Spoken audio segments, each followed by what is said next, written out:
should be coming up soon, right? Everyone must be busy buying things to make their homes more festive now. Wonder what this year's theme is going to be. Oh, Paimon can't wait to find out! Let's head to Liyue Harbor and ask around! Kuching and Charlotte! Paimon never thought she'd see you two together. Nice to see you again, Traveler and Paimon. Oh, we're not interrupting anything, are we? Not at all. I wasn't in the middle of an interview or anything. I was just asking Miss Kuching about purchasing a kite. A kite? Are you buying some regional specialties to bring back to Fontaine? Well, yes. And... It seems you haven't heard yet. The theme of this year's Lantern Rite is kites. Oh, so that's why Paimon has seen so many floating in the sky. Liyue Harbor is always changing, so it is only fitting that Lantern Rite should change in turn. The Qixing believes it would benefit Liyue to build on our own cultural foundation by embracing the technologies of other nations. After all, it is said that the stones of another mountain may serve to better polish one's own jade.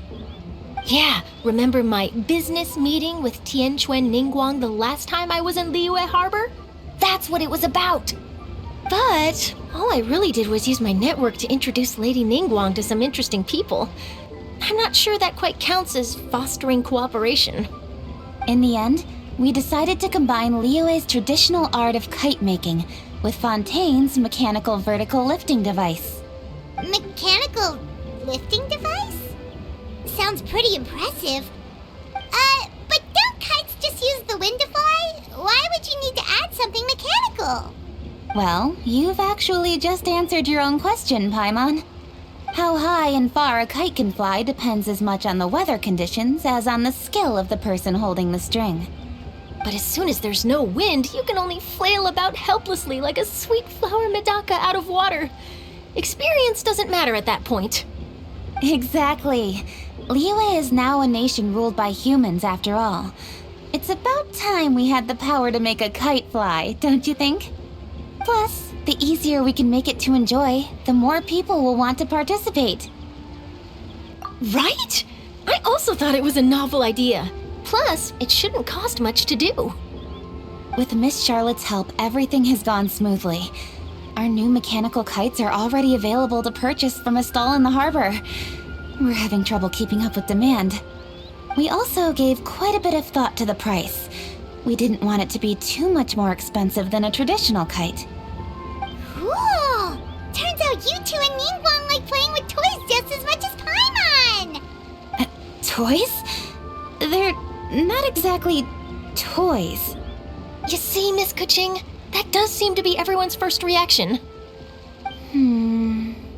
Although kites are one of our most time-honored cultural relics, outside of their use in certain ceremonies, I suppose they're considered playthings more than anything now. But to me, there's so much more than that.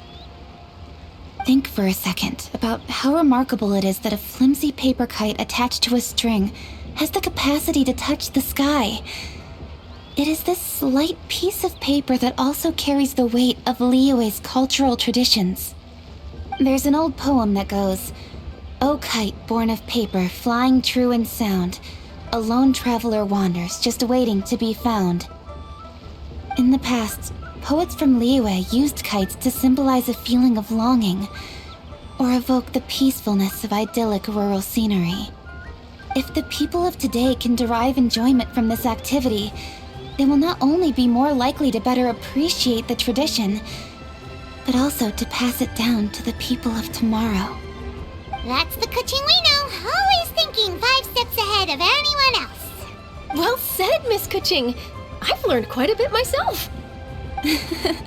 As long as you're willing to listen, I'm happy to share. I also know quite a lot about the various folk traditions related to kites. For example, whenever a kite blew away, people would say it was the Adepti that summoned the wind to take it away as an offering. That way, you can turn an unfortunate event into an What about something more fun? Do you know anything like that? More fun. Let me think. Oh, I suppose we should first talk about how kites are made. It's another one of our precious forms of traditional craftsmanship. My grandfather told me that back when he was a boy, children learned the art of kite making step by step from their elders. First, you use the thin strips of bamboo to construct the frame. Then, you draw a design of your choice on a piece of paper, paste it onto the frame, and tie on the string. Then, you look towards the sky and release the kite to soar among the clouds. Some people write down certain names or desires on their kites, cut the string, and let them fly free. Others may place particular thoughts or meaning into the design itself. Are certain designs associated with certain meanings? I'm gonna jot all of this down. Well, for example, kites in the shape of a butterfly typically symbolize freedom, happiness, or the desire to break free. Fascinating. What else can you tell me? The scissor-tailed swallow is the most classic design. It symbolizes good fortune and joyful tidings. Different colors also have small variations in meaning. Are these commonly understood meanings and symbols in Liyue? Kind of like the language of flowers in Fontaine. I believe so. Most have probably heard something about it from their elders at some point. If you're interested, Miss Charlotte, I have several books on the topic that I could lend you. They could be a useful reference. That would be a huge help! Great! Looks like I've got the outline for quite the article on my hands. Perfect! We're gonna take a look around. Then I'll show Miss Charlotte to my home for a little while. I almost forgot. The Ministry of Civil Affairs is hosting a kite flying contest on the night of Lantern Rite. If you're interested, you're more than welcome to bring a kite and participate. The rules are simple. Whoever flies their kite the highest and furthest within the time limit will receive a special honor along with a secret prize. I've already prepared more than enough empty film for the event. I can see the spectacle already. Oh, Paimon was on board the moment you said secret prize. Then I'll look forward to seeing your performance. You bet! See you then!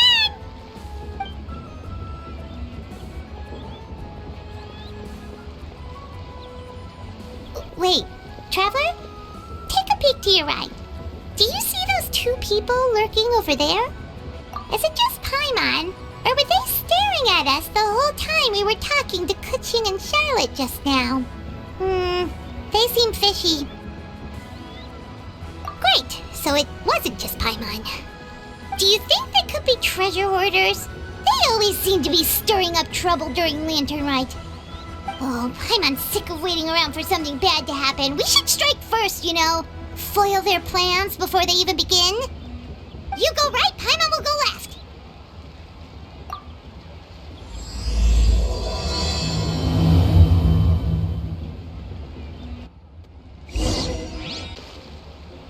Oh. It is with such an air of urgency that you appear before us. Your comportment suggests you believe us to have committed some heinous crime. Perhaps you could enlighten us as to your intentions. Whoa, where did this fuddy-duddy come from?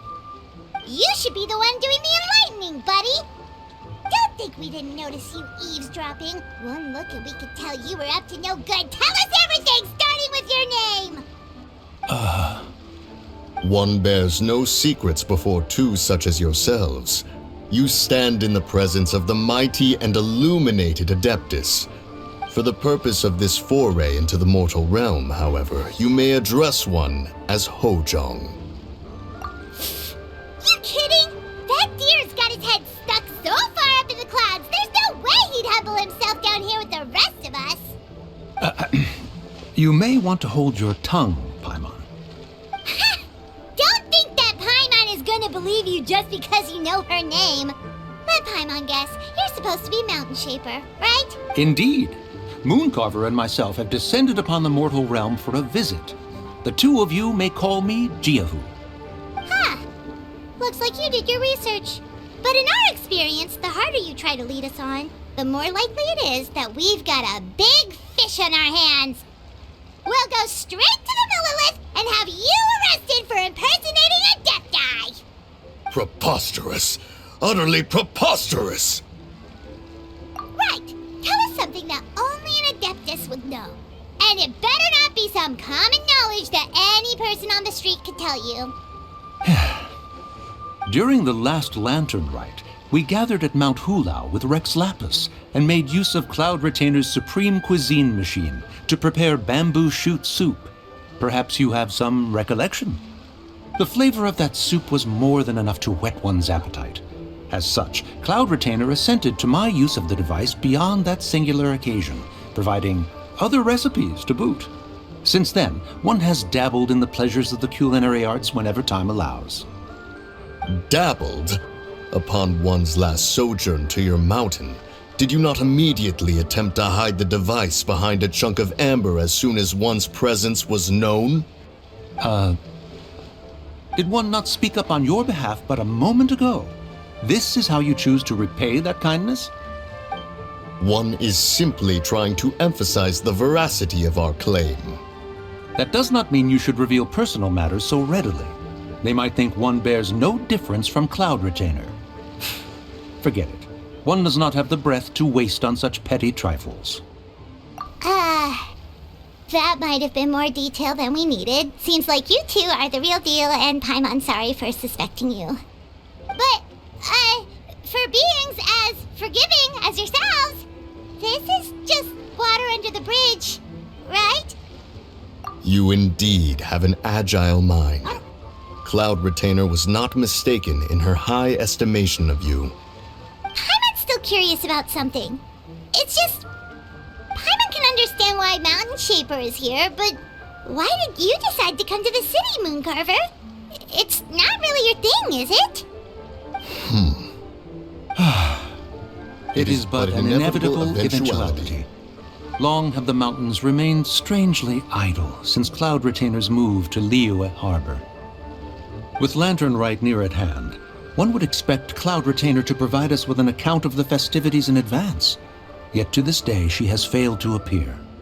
Cloud Retainer is hardly the forgetful sort. One must never rest idle in the face of that which demands action. And since our acquaintances dwell in Liyue Harbor, we had to travel here in human form to avail ourselves of their aid, Cloud Retainers in this case. But a moment ago, one heard you speak of a mechanical kite of sorts. It appears the essence of the situation has hitherto revealed itself. Now it is time for one to retire back to one's abode. So, you're not looking for Cloud Retainer anymore? Perhaps there are aspects of Cloud Retainer's temperament that remain opaque to young Paimon. Given one's understanding, one can only imagine the anger that now consumes her. Cloud Retainer is of a proud and arrogant disposition. She holds the belief that her skill in mechanics surpasses that of all others. One can be quite certain it is hardly with an open mind that she regards the arrival of this new technology. One surmises that she has shut herself away, refused all company, and buried herself in the study of her own creations. To call on her would only invite her rebuke. However, if you do happen to cross paths with her over the next few days, do pass along one's regards. Sure, leave it to us. Have a safe trip back, enjoy the scenery, and happy Lantern Rite! Thank you for your kind words. We shall now depart.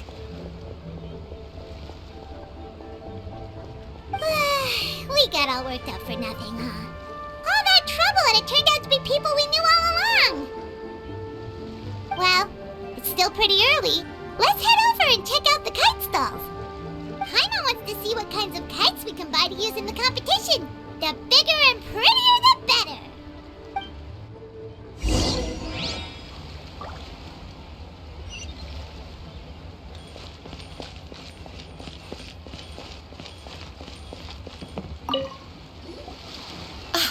Welcome! Are the two of you looking to buy a kite? Would you like me to go over the different designs? Ooh, a scissor tail swallow! And a butterfly! And oh! This jade chamber design is our newest. It's been selling like crazy over the past 2 days. Does it also have a unique meaning? Of course. The jade chamber symbolizes wealth and abundance. The kite bearing its design is said to bring riches in the future to those who fly it. Oh, now that's Paimon's kind of kite. I apologize for the interruption, but are all your wares in order, Miss Shen Yuan? Yes, they're just over there. The paper, bamboo, and dyes. All the necessary kite-making materials. Wonderful. I'll pack them up and get a guard to deliver the goods to Yilong Wharf for you. Yilong Wharf? Oh, wonder what that place is like during Lantern Rite. Paimon would love to go take a look. Well, if the two of you are interested in going to Yilong Wharf, then could I trouble you to find Gaming and deliver these goods together? Is Gaming the guard you just mentioned? Well, yes. The communications office handles shipments and transports around Liyue. He works for the Secure Transport Agency, one of our sub-organizations. The problem is, many of my colleagues have taken leave during Lantern Rite to spend time with their families, so our available workforce has seen a dramatic decrease recently. If you were willing to help out, then I could get a head start on my next appointment. You do seem really pressed for time. Of course. Hard work deserves ample rewards. Now, at this time of day, Gaming should be somewhere in the vicinity. Just follow the main road until you see the head of a Wushu dance costume. Should be on. Be sure to come back if you'd like to buy a kite. I'll even give you a discount. Wait, I thought we had an agreement. Loser buys dim sum tomorrow? Look at you, scowl like that for much longer and your face might stay that way. Hey now, don't be upset. How about this? You extend the invitation, and I'll pay. No way, Gaming. You're always the one picking up the tab. I'm not trying to be a sore loser. I just didn't expect you to come from behind to win like that. That was nothing. All in a day's work, friend. Perfect, Gaming is here. Sorry to interrupt, Gaming. We just spoke to a guy from the communications office who needs you to deliver some goods to Yilong Wharf. Oh, that must have been Longzhou. Looks like I've got work. Gotta go. Sure, go do your thing. Let's have a rematch when you get back. I won't let you win so easily next time. Alrighty, you can hand the goods over to me. Must have been heavy hauling them all this way. Let me take them off your hands. It wasn't that bad. It's just some kite-making materials. Plus, we didn't have to walk very far. Kite-making materials. I see. I'm glad it wasn't too much trouble, Paimon. Still, I owe you one. Ah, and you must be the traveler. It's nice to meet you. Thanks for your help. Huh? You know us? There probably aren't many in Liyue who don't. I've heard quite a bit about you two. You're quite well known around these parts. Oh, and please excuse Longzhou if he forgot to thank you. Take my thanks in his place. He's a good guy. He's just been super busy lately, running around from place to place. Don't be too hard on him, yeah? So, you here for Lantern Rite? Yep. It's always so lively this time of year. We were actually hoping we could tag along to Yilong Wharf and have a look around. Perfect! We'll go together then. I'm good with directions, so just follow me. Trust me, I know my way around. We can exchange stories, tell jokes, or just chat along the way. Oh, and there are a couple of good places to eat along our route. We can stop and grab a bite when it's time. The ingredients are fresh, the portions are generous, and the prices won't break the bank. You can order anything, and I promise, you won't be disappointed. Order anything? Hey, did you really have to call Paimon out like that in front of our new friend? Don't worry, I understand. I joke around like that with my friends, too. It just shows how close you are. Do you need to pack anything up before we hit the road? I can wait. Nope, our things are always packed and ready. We're pretty much travel experts at this point. Oh, that's right. Then let's get going. If we run into any trouble, you can count on me to protect you. I am a guard, after all. Ooh, the docks are just a bit further. One step at a time. Hang in there.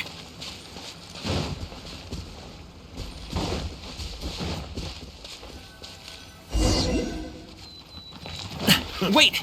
Get behind me. I'll handle this.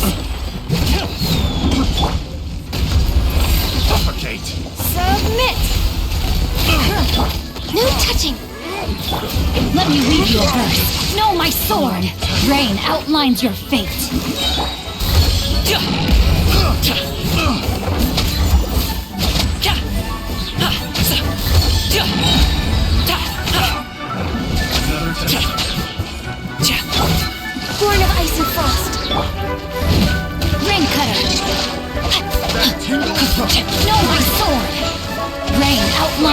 Rite! Up to it, Montai!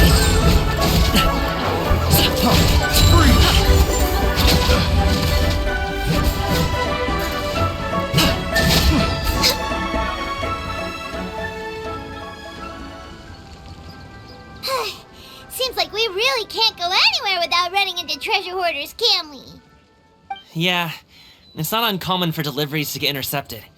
That's why this job needs guards like us. Paimon was impressed by your moves back there. You seem like a real pro at your job. Oh, that's not a skill I learned on the job. It's just a hobby. Have you ever heard of wushu dancing? Really? Wushu dancing is famous in Chunyu Vale. Performers might be invited to promote the opening of a business or to spread good fortune during a holiday season. But I must admit, it has nothing on the popularity of the Liyue opera. I'm also well aware that people in Liyue Harbor aren't exactly jumping at the chance to watch wushu dancing. So, it's not something I do full-time.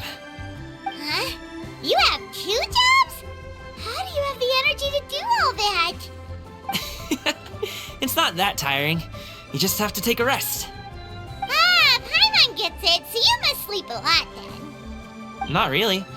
Just yesterday, I stayed up all night playing cards. Oh. Let's go. The docks are just up ahead.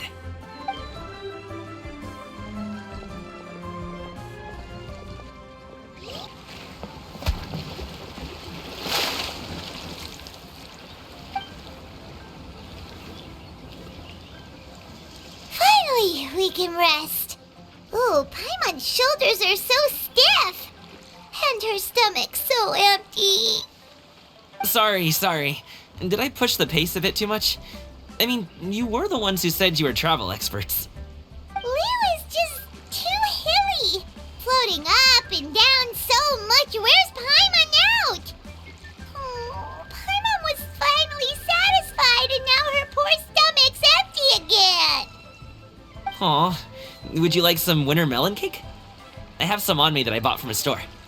Yes, Paimon will take all you got. You might want to pace yourself there, or you'll be too full to eat a proper meal later. Paimon never gets too full. Just like you apparently never get tired, no matter how far you walk or how many jobs you work.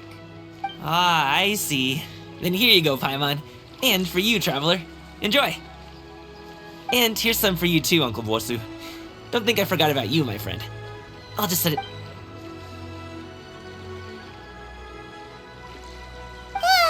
That hit the spot.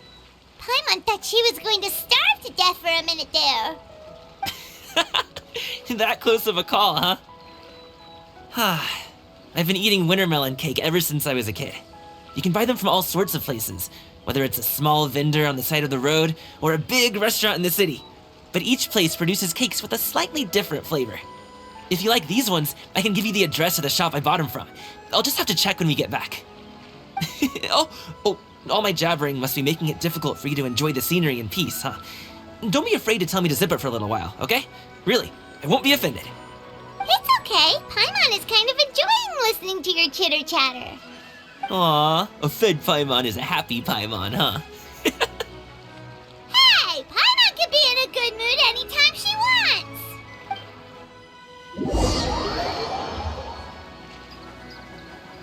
Need some fresh bamboo for this.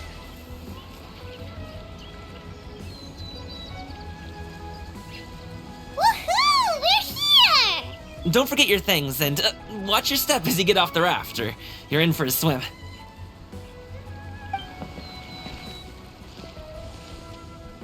Thanks for the ride, Uncle Bosu. You take care of yourself now. I'll see you some other time. Okay, follow me. This way is fastest. We'll have to take the elevator up to the secure transport agency.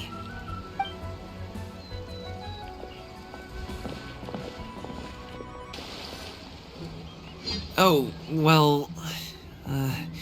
how should I put it? Come on, spit it out. Do you see that group of people over there?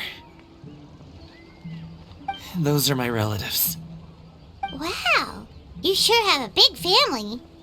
Once they start buying things, they won't stop perusing till it gets dark. This is bad. They're your family, not your arch enemies. What's there to be Unless... Oh, did you do something horrible to them? No, it's not that. I'm just not that good at dealing with my family. It would be best if we could steer clear of them. I'll explain more when we have the chance, but right now, we've got a job to do. The left side looks pretty packed. Let's go straight. Slow and steady wins the race.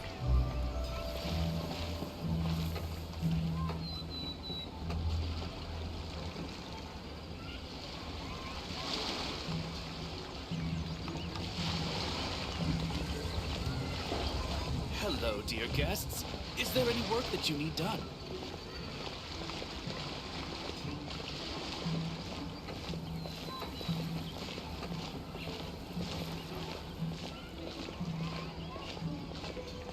Let's wait here for a second. Maybe my aunt will leave.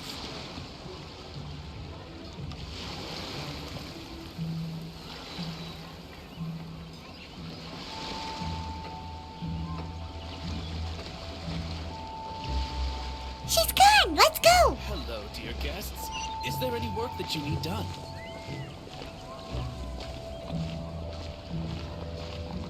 Great discounts on loads of goods. Turn left! Run! Don't miss out on our land. Buy 3 boxes. Stick close, traveler.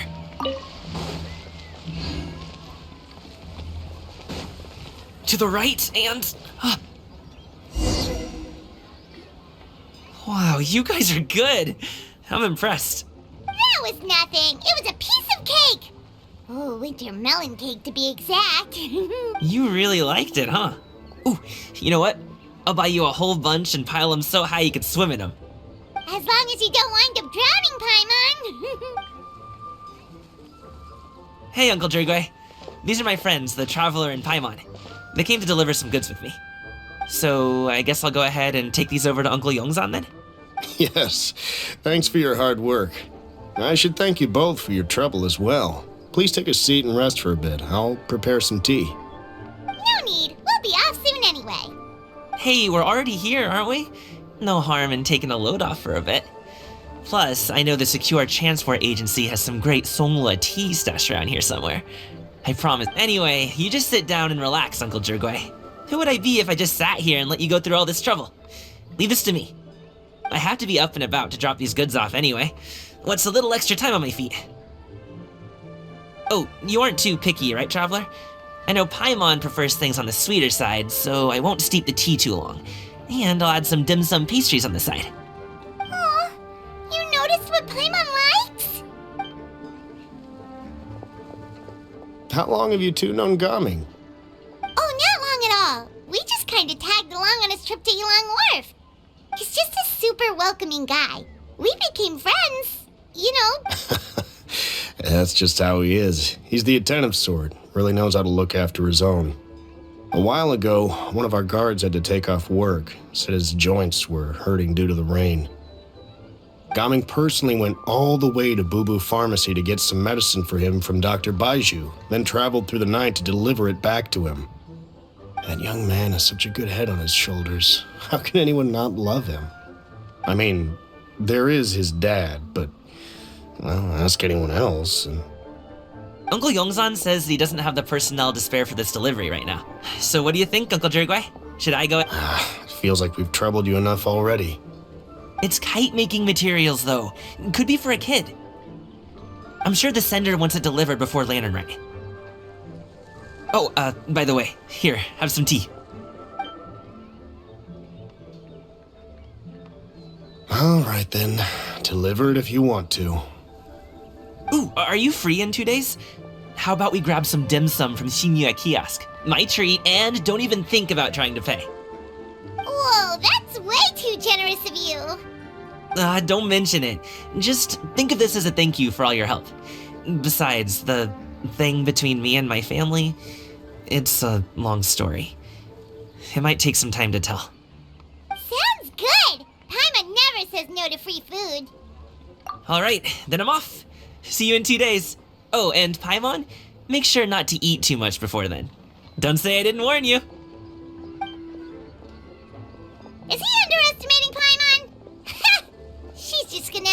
him how much she can really eat. Anyway, is Gaming's family situation really that complicated? He has such a happy-go-lucky personality. Plus, he's an enthusiastic and diligent worker. It's hard to imagine a guy like that being troubled by much. How should I put it? Since he already plans to tell you himself, you don't need an old man like me to add my 2 cents. You seem to be around the same age, so you might have a lot in common. Perhaps you could help him talk things through. Consider it a favor to me. If you have the time, maybe you can make a little flag for us to wave about. It can say, "We provide aid in spades." Couldn't hurt to advertise our services, right? Well, I can certainly arrange that. Is there anything else you wanted to say? Wait, seriously? Paimon was just joking, but if you're going to get us something, she'd much rather have winter melon cake instead. Seems like Gaming really has rubbed off on you. Would you like some more tea? I think there's some left. No thanks. We came all this way and still haven't gotten a chance to look around the wharf. We should see the kinds of kites they got. Maybe they'll have ones you can't find in Liyue Harbor. All right then. Please do let me know if you'd like more tea. You're welcome to stay as long as you like.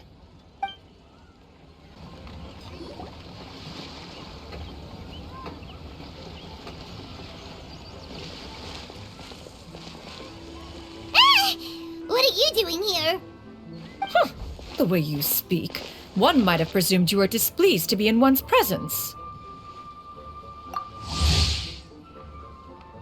Take note, Paimon. You could learn a thing or two about how to respect your elders.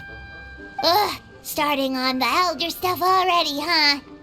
Shouldn't you be back in your cave tinkering away at some kite-related thingamabob or something? What brings you out here? And what's with that huge box next to you? Ah! Paimon gets it. You're here to do some shopping, aren't you? And what of it? The Qixing's decision to integrate Fontanian technology into said kite-flying competition is of no consequence to oneself. Did you expect one to willfully compete against the whimsical trends of worldly sentiment, or perhaps even fall to petty sulking over such? It's not that we think those things exactly.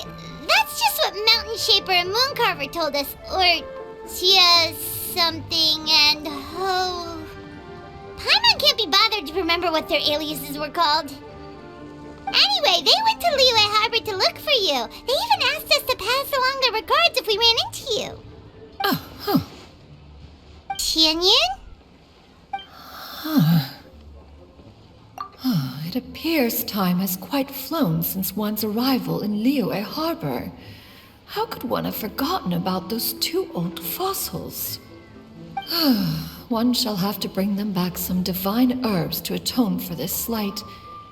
Nay, given that one has ventured all this way to Yilong Wharf, tea would be more advisable. A great thought has illuminated one's mind once again. One is reminded that certain purchases have yet to be made. Perhaps you two could wait here whilst one performs this task.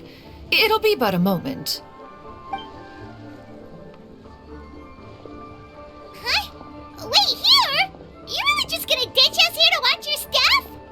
Oh, that woman really just does whatever she wants. Hey, not you too, Traveler! Oh, all this Paimon ditching is super not appreciated. Just come back soon, okay? Paimon doesn't want anyone to try and steal his stuff. Welcome. Please have a look around. We only sell teas of the finest quality, sourced directly from Chaoying Village. Might I recommend the Sunglo variety? It's one of our specialties. Now, that sounds promising. One will bring some back for those old fossils, and all will be well. 2 boxes will do. Wonderful. By the way, we're actually running a special Lantern Rite promotion. Buy 3 boxes, get 10% off. 4 boxes will net you 20% off. 20% off 4 boxes. This merchant strikes a fair bargain. One might as well give some to Morax and Ping too. Then 4 shall suffice. I see. Are you intending to give these as gifts? If so, perhaps I can interest you in these exquisite gift sets. Buy 10, get half off. Look at the magnificent design, and the red ribbon gives quite the festive flair, don't you think? Such a gift would be sure to impress any lucky friend or family member. 10 boxes. Seems rather excessive. But if one factors in the conqueror of demons and one's disciples... 10! A nice round number, don't you think? Of course you do. I'll even shave a little extra off the price for you. That is agreeable. I will have these boxed up then. Of course, right away. I see you have quite the eye for fine items, mademoiselle. Perhaps some of my wares might also be of interest to you. I'm a toy merchant from Fontaine. You'll get nothing but the finest and most intricate clockwork toys Mora can buy here. Each one sure to be a source of endless amusement.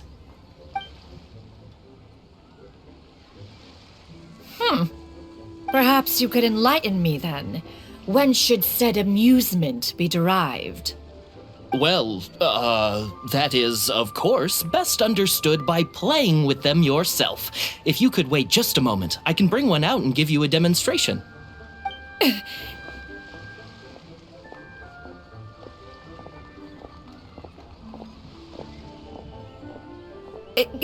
There is no need for that. Mademoiselle. Give me your newest and finest model, and be sure to package it securely. Ah, of course. Here you go. The instruction manual is... I can do without, thank you. Many watchful eyes surround this place. If one were to be spotted purchasing a mechanical toy such as this, a child's plaything no less, it would only invite scandal. There is no harm in bringing it back to study in secret.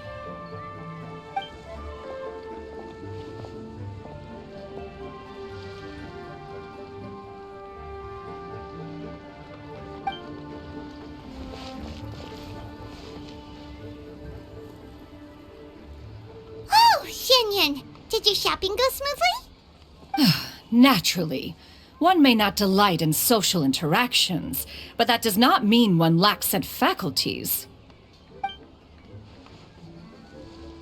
And you two? Are you not here to purchase things? We just haven't had time yet. It doesn't look like there are any kite stalls around Elong Wharf, but it does look like there are lots of goods from Fontaine. You are also planning to participate in the kite flying competition, then? One means to say, you along with all the other youths. One has been entreated to share one's kite-making expertise, and indeed there was little one could do about such persistent supplication. One moment energetic and earnest, and dejected the next. One had no choice but to acquiesce to these requests, and thus, one will be organizing a kite-making workshop to provide personal instruction in this art form. Oh, who will be participating then? Shuyu, Shen Hэ, Ganyu, and Yayo. Wow, that's quite a few people.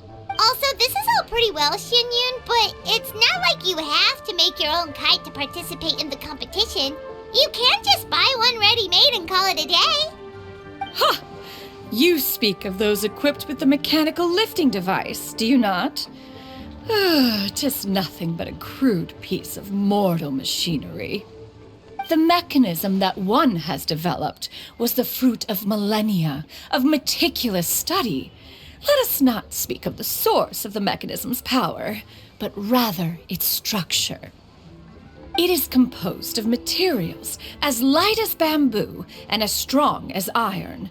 This composition grants it the lightness of weight to ascend into the sky and the durability to follow the wind for many a mile. It is built with a series of intersecting rods that... Never mind. It is unlikely the two of you will understand, even should one expend the effort to explain. One is better off saving one's breath.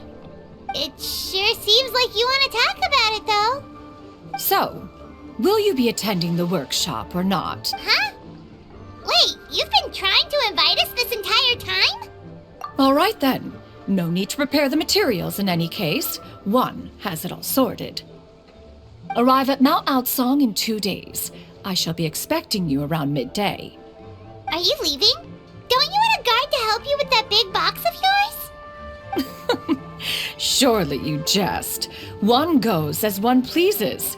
For what reason would one need to rely on another?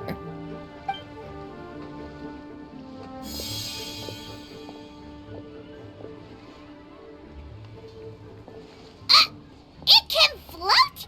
What kind of invention is that? One calls it the floating toting device. Huh. She seems pretty proud of that one. Look at her walk down the street. She seems so confident, but everyone around her is looking at her all funny. Paimon wonders... never mind. But anyway, that box of hers seems to be full of those mechanical lifty thingamabobs. Not that Paimon was peeking or anything. She just, got a bit unsteady for a second and accidentally brushed the embroidery on top. And wouldn't you know it, all the stuff inside almost came bursting out. Paimon even went out of her way to keep it all together. All Paimon say is that Shen Yun sure does try hard to save face. What did she call it again? A crude piece of mortal machinery? Paimon bet she just can't wait to take it apart and see how it's made. Totally. We should probably act like we didn't see anything, though. You know, in consideration of her feelings and all. After all, that is the propriety with which one should comport oneself. When it comes to an elder, right?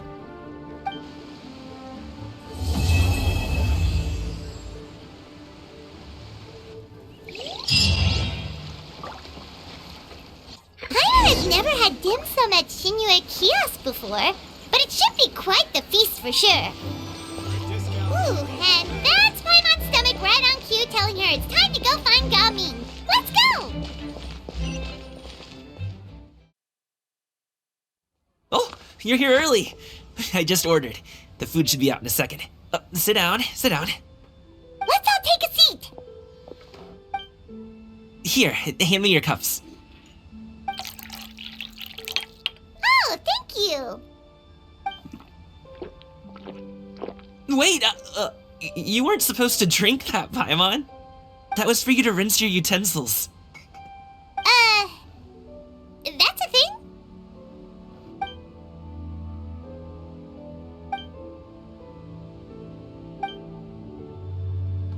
Wow, so much delicious food. Do you really eat all this just for breakfast? That's just how we do it where I'm from. Most of the time, though, I don't eat lunch after dim sum. Oh, that's good to hear. Paimon doesn't need to worry about holding back then. Eat! If it's not enough, we can always order more. Oh, and there's tong soy coming as well. I don't usually have that in the morning, but, well, since everyone's here, I just had to order it. What about you, traveler? Is the food to your liking? Want some more seafood conchi? Let me refill your bowl. Paimon's gonna take you up on that. Fill it up nice and full and make sure she gets a few extra shrimp. Thanks!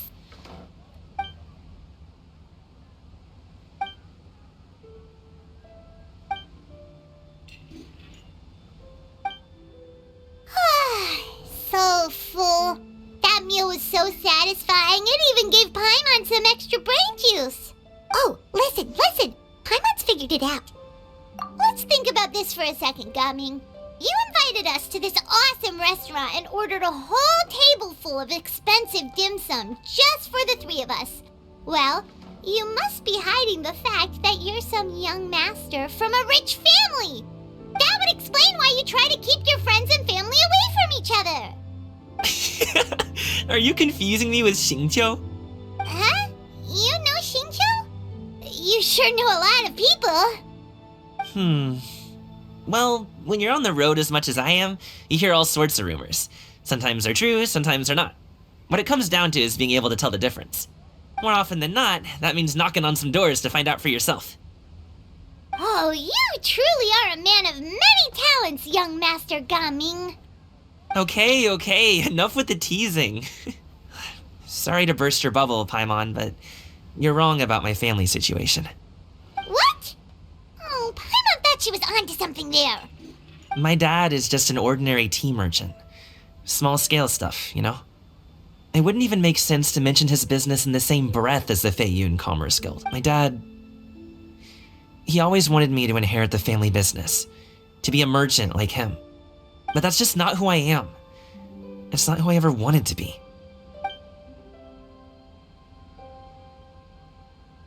Have you ever talked to him about it? You know, about your interests and aspirations and stuff. Of course I have. I told him I wanted to be a wushu dancer. That I wanted all of Tevat to see what I could do. According to my dad, though, that wasn't a real job. Just... Oh, that's terrible. I'm sure he thought I would come around eventually, but wushu dancing has always been the only thing I wanted to do. One day, he tried to get me to visit some other tea merchants to start building the right relationships, but I refused to go. We got into a huge fight. We were this close to throwing hands. In the end, I was so angry that I ran away from home. I haven't been back since. Don't get on my case just yet, okay? It's not like I think I'm completely without fault. No, I know that it wasn't the right way to go about things. But my dad's stubborn. No matter how hard I tried to convince him, it just went in one ear and out the other. There was no changing his mind. I knew talking would only get me so far, but if I made it big in Liyue Harbor, the results could speak for themselves. Coming. But I'm sure you both already know how that's going. Wushu dancing's just not that big in Liyue Harbor. In the past, I would go door to door from store to store, asking if they would be interested in hiring a performer. Most times, I wound up eating nothing but humble pie. And you can't just rely on dreams to put food on the table, right? So I found a job as a guard to make some money. And now I have enough to get by and then some. Still, change takes time. Gotta take it slow, you know? Paimon understands. Okay, enough of all that serious talk. Our tea's getting cold. Ooh, let's do something fun this afternoon. What do you say, huh? I'll organize. Actually, we kinda already have plans this afternoon. We told Sянь Yun that we would go to her kite-making workshop. Oh? Are you interested in kite-making, Gaming? Oh, no. It's just that I happen to know Auntie Sянь Yun. Do you not know who she really is, Gaming? Oh, I know that she's an adeptus. I met her during a delivery once. But hasn't she been in the city lately? She's even tried, with some limited success, to change her terms of self-address or something like that. She came to see me a few days ago to ask about luminescent dyes. Oh, wait a second. She doesn't plan on putting those on a kite, does she? Is that not something you can do? It's one thing to use it on cloth, but applying it to paper is another matter entirely. Why couldn't she tell me what she wanted them for? Yeah, she does seem to have trouble with that sometimes. It would be such a shame if everyone worked so hard on their kites only for them to get ruined in the end. Okay, I'll go with you. If Auntie Sянь Yun wants to use those dyes on a kite, the formula will need to be changed. Great! The more the merrier!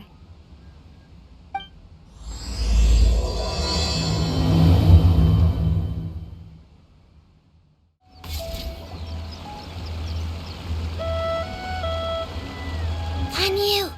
Ganyu! Come on, wake up! Some friends have arrived! Hello, friends.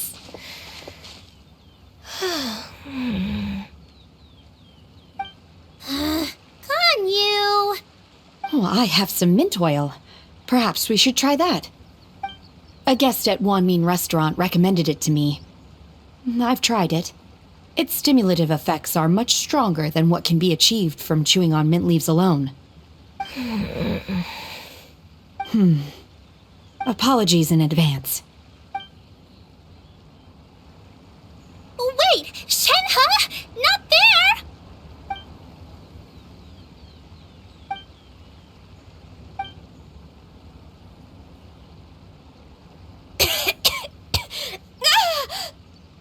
See? It worked. She's awake. Are you okay, Ganyu? Do you need some water? Or maybe something to eat? I'm fine. I just feel chilly all over. Huh. Was it that effective? Chilly, huh? Master always says a cool head leads to a calm heart. So, does this mean that heat's what we need to help you, Ganyu? Paimon doesn't think that's what the expression means exactly. I feel a bit better now. Was I asleep? Must have been around the time I usually take my midday nap. Did you not sleep last night? That does seem to happen to you often. Perhaps you should come work at Wanmin Restaurant with me. We get off at 10 on the dot every night without fail. I could never. I'm sorry. I seem to have missed your name. You are... Me? My name is Gaming. I work as a guard for the Secure Transport Agency. Gaming. The name sounds familiar. I believe I've heard your name mentioned around the Ministry of Civil Affairs. People tell me you're an extremely enthusiastic worker, and you are very generous with your help. Well, you know me. Or, I guess you don't. My name is Ganyu. This is Shen Hé, and this is Yao Yao. It's an honor to finally meet you all. Oh, you must be here for Auntie Shen Yun's kite-making workshop, right? Yes. I have neither made nor flown a kite before. As long as Master is willing to teach, I am willing to learn. Me too. I want to participate in the kite flying competition with my best friend. Plus, it's more meaningful if you make the kite yourself, right? Your best friend didn't come with you? Well, Chi-Chi's been super busy helping Dr. Baiju lately. I'll meet up with her later and give her a huge surprise. Oh, I also brought bandages and ointment with me today.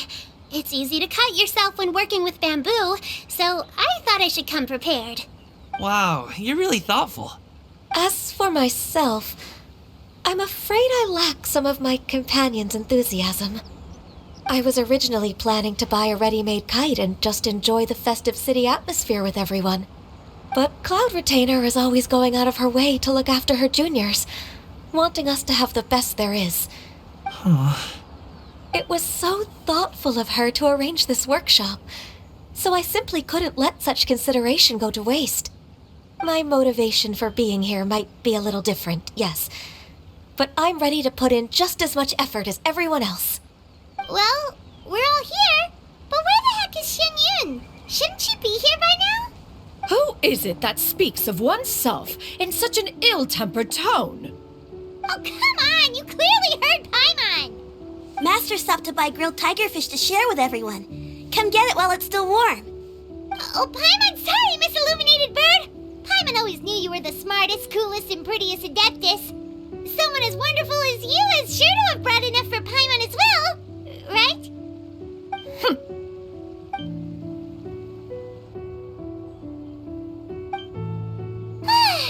So delicious.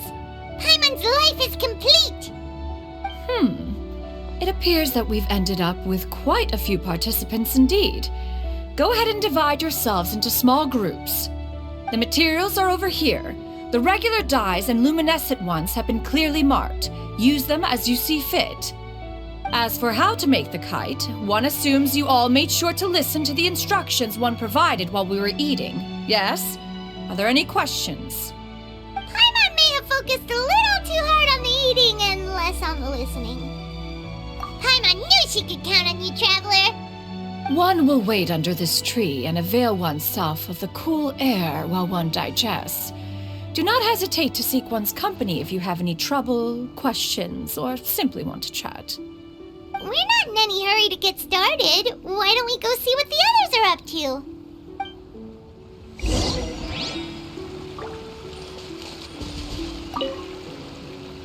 Hey, Gaming!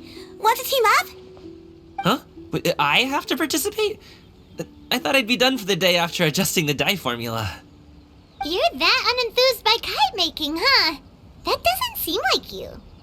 No, it's not that. It's just... It would take too long to explain. I guess I'll just make one then. What shape should we go with? How about a butterfly? What do you think, Shuyu? Is there a particular design you want? I want a swanee! That might be a little hard to pull off. True, but I still want to try. They're super cute. Okay, it's decided then.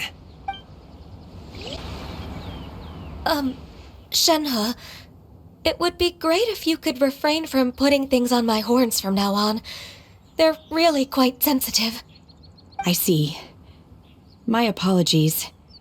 I shall remember that in the future. Thank you. No harm done. Good. Could I touch them just once more, though? No oil or anything this time. I've just always wondered what Miss Ganyu's horns feel like. Huh? Please, I told you. Just call me Ganyu. Well, alright. Just be gentle. Firm to the touch with no discernible temperature. Oh, not unlike certain medicinal plants I've eaten before. Still, Ganyu appears to be shaking like a cat whose whiskers have just been touched. I should stop. I see. Then I'll apply the oil to your forehead next time. Oh, no need. I'll just refrain from taking afternoon naps outdoors. Anyway, we should probably get started on our kite. It won't be long before Cloud Retainer comes to check on our progress. Perhaps we should just choose the most traditional style. Okay. Well, they seem to be getting along swimmingly. Let's not disturb them. Auntie Cloud Retainer, look! Am I doing it right? Very good. Your frame is nice and sturdy. This design, is it a finch? Yep. One is looking forward to seeing your finished product. What color are you going to make it, Yao Yao? I haven't decided yet. If I make it blue, it'll be more like my friend. But if I make it gold, it'll be more like me. If you are asking for one's own opinion, one would advise choosing gold. When giving a gift, the key consideration is the recipient's feelings, is it not? One imagines your friend would much prefer a kite that reminds them of you. Oh, hey, I never told you the kite was for Chi-Chi. How did you know? With age comes wisdom, child. One simply has a way of knowing things. Oh, cool. Thanks, Auntie Cloud Retainer. I'm gonna start painting it gold right now. Good. One will watch. You two seem strangely unoccupied. One was under the impression that one was supposed to be doing the relaxing. Is your kite finished? We actually haven't started yet, but we're going to start, right now. We should get started on our kite now. Let's go.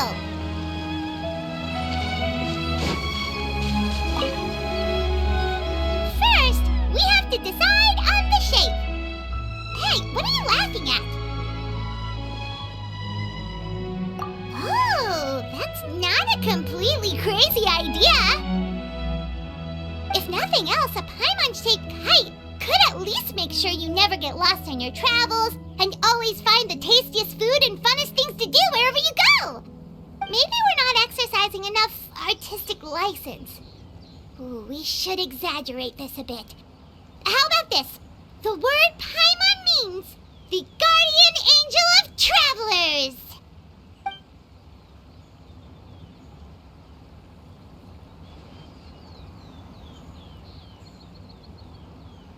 Now, what expression should we give her, since the kite is going to be flying super high in the sky?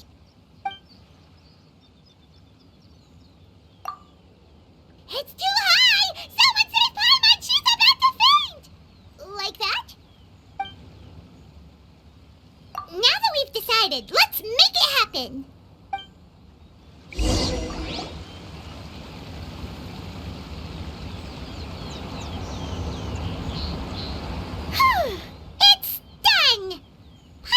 say. Kai Paimon might even rival real Paimon in terms of cuteness. Now we just have to attach the string, right? All right, gather around, everyone.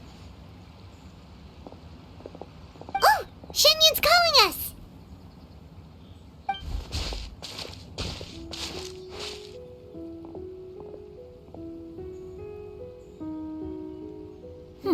Let one take a look.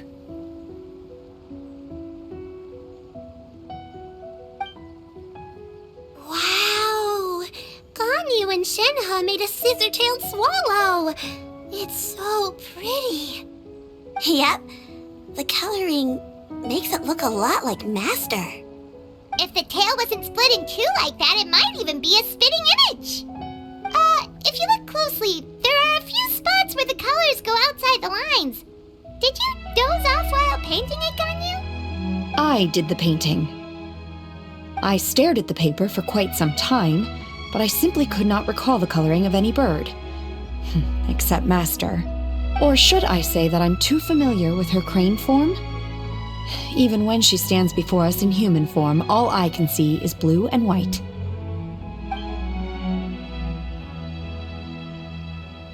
Oh, well, now that you mention it, Paimon can see it too. Exactly. So I simply closed my eyes and painted from memory. No way. You can paint with your eyes closed? Wow, the disciples of Adepti really are something. You are most filial, Shen Hé. One is flattered by the likeness. The Swanee that Gaming and Shuyu made looks very majestic. I'm sure it'll look even more impressive as it soars through the sky. The eyes and ears glow in the dark, so you're sure to see it at night. Your golden finch is cute too, Yao Yao. It's all thanks to Auntie Cloud Retainer's guidance. What about your kite, Traveler? Ta-da! Here it is! That's hilarious. Why does Paimon feel like you're laughing at her and not with her? I'm just admiring the expression you chose. Whether the kite soars high in the air or comes crashing straight to the ground, it's still fitting. That's quite the impressive feat, actually. Is that the Jade Chamber? Oh?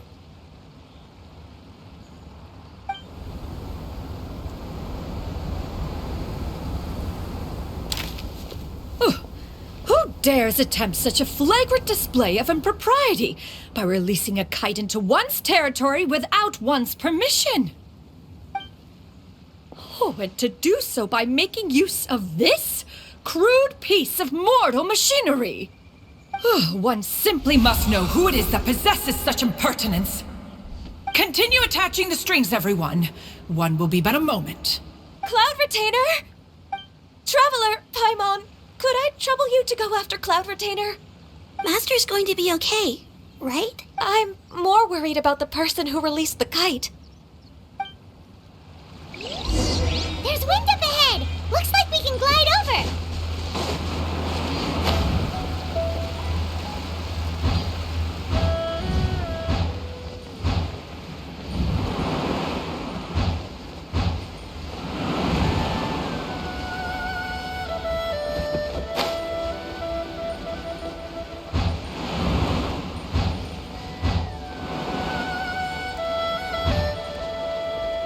It's right there!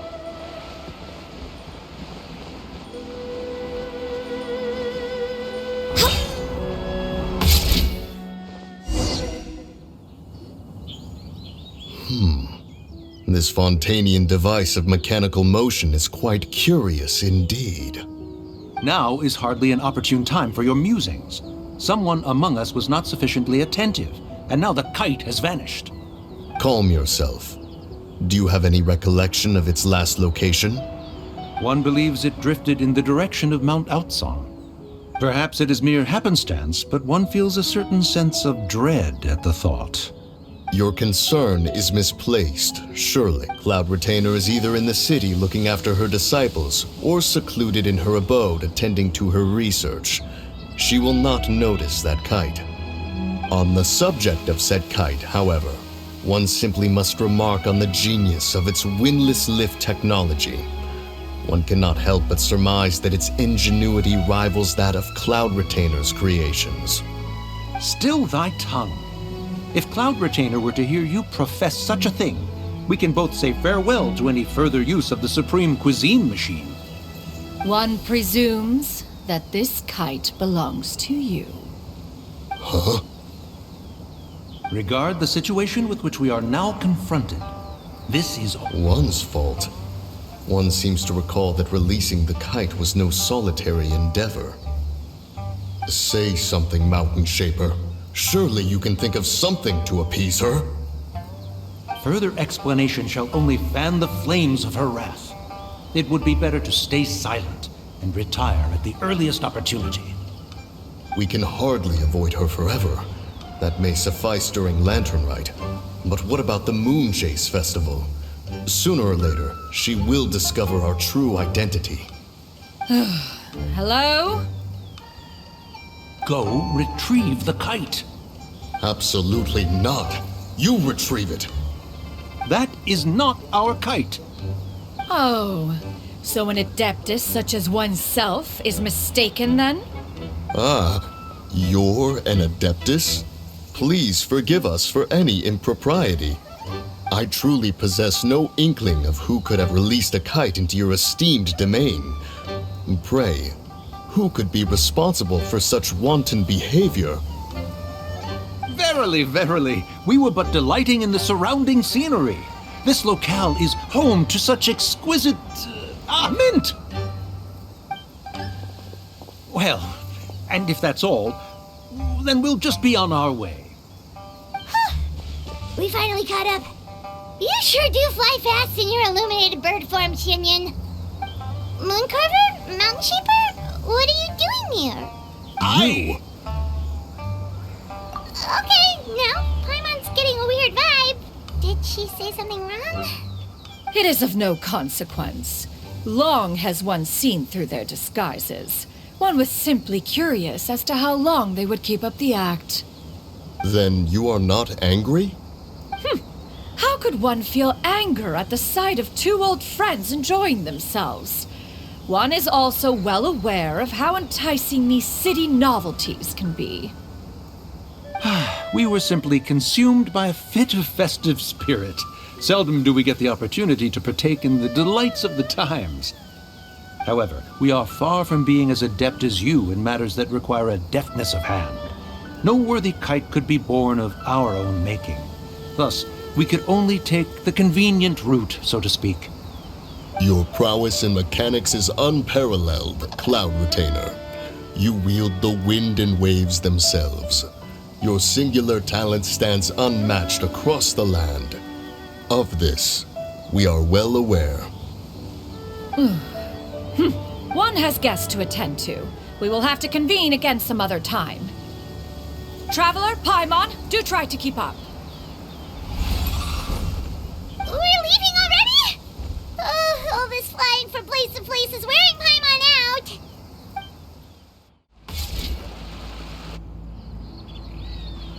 They're back.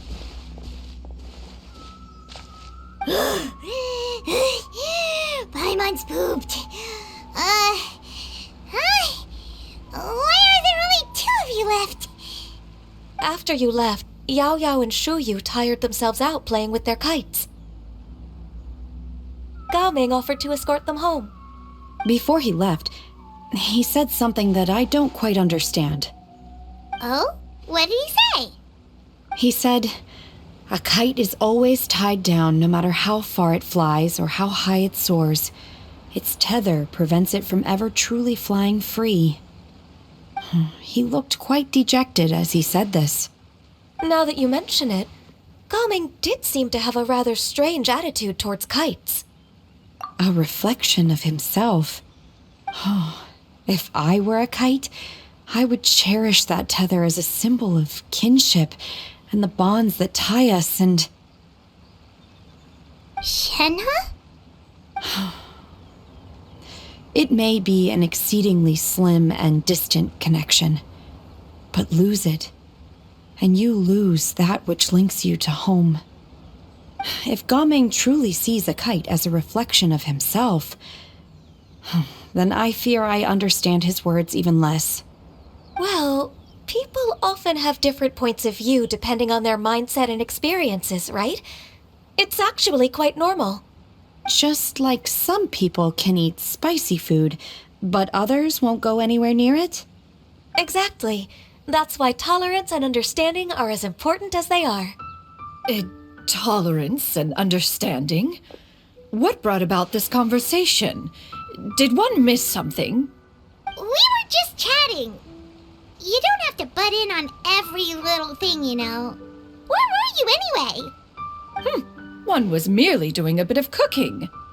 Night fast approaches. If you are otherwise unoccupied, one would entreat you to stay and eat before you depart. Oh, it's been so long since I've had the chance to enjoy your cooking, Cloud Retainer. Worry not. One has prepared a variety of meat and vegetable dishes. One is more than familiar with everyone's culinary proclivities. Hey! Paimon's hungry too! It's not like the dim sum and grilled fish could keep her full the whole day, you know! Shen Hé, Ganyu, come with me. Whoa, what's with all the secrecy? You're not trying to play favorites, are you? If you're ready to serve the food, we can help too.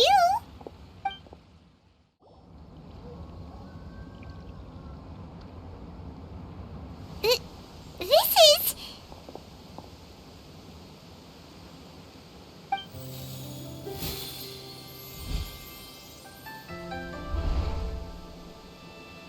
Oh, I can feel the wind brushing against my legs. This is a bit embarrassing.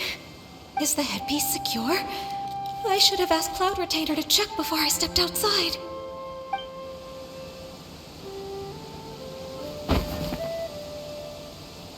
How do we look? Huh?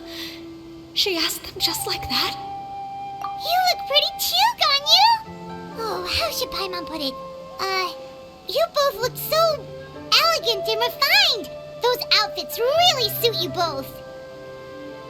Given that one employed the services of the best tailor in all of Liyue, one would expect nothing less. What colors have you been partial to lately, Shen Hé and Ganyu? Lately? Why is Cloud Retainer suddenly asking about what colors we like? I like black. One is gratified to see one's disciple has inherited one's own tastes. The color black doesn't get dirty easily, a virtue I've come to value recently. And you, Ganyu? I favor blue and black. And the material is sufficiently comfortable, yes? Yes, very. I simply cannot thank you enough, Cloud Retainer, for this gift, and the kite, too. Thank you, Master. One is content as long as you are pleased with the gift. One hopes these garments will see much use.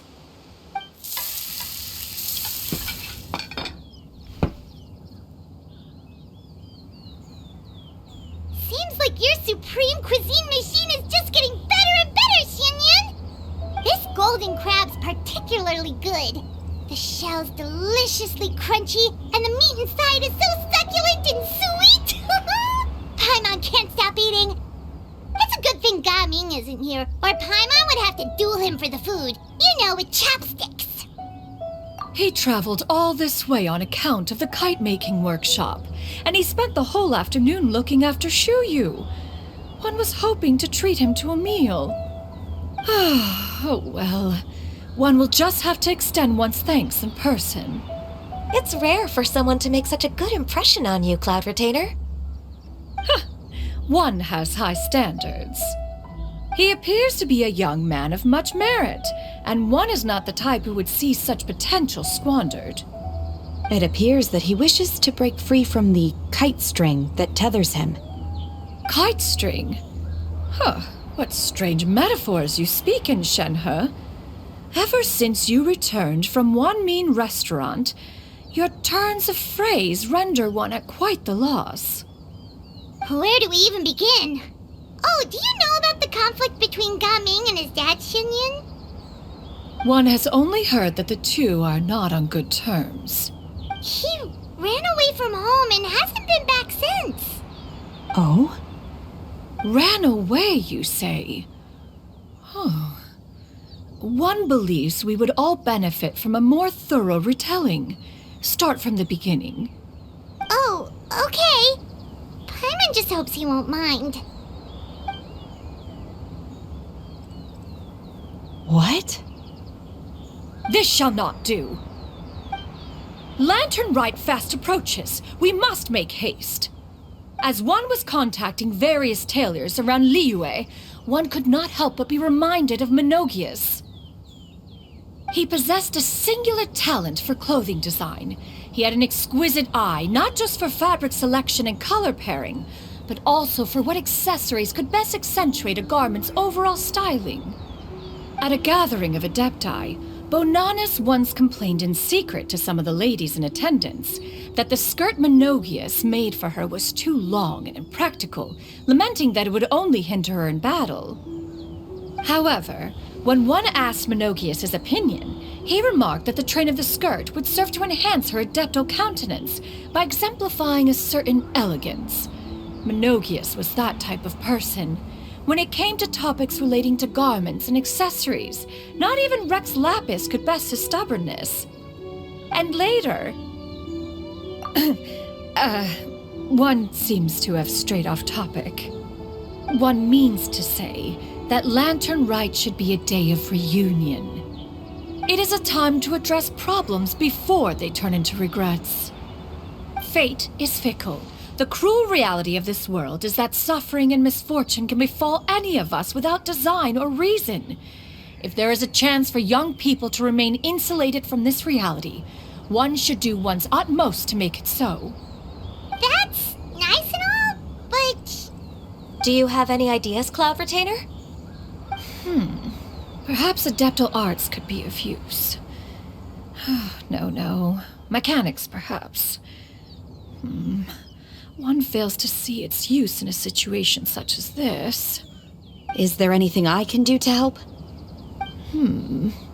Combining our efforts is a fine idea indeed. Aha! One has an idea.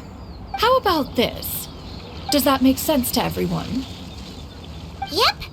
Oh, Paimon really hopes this works. One's designs never fail. Now then, I counsel rest for all, and to make the necessary preparations. One shall see you in 2 days.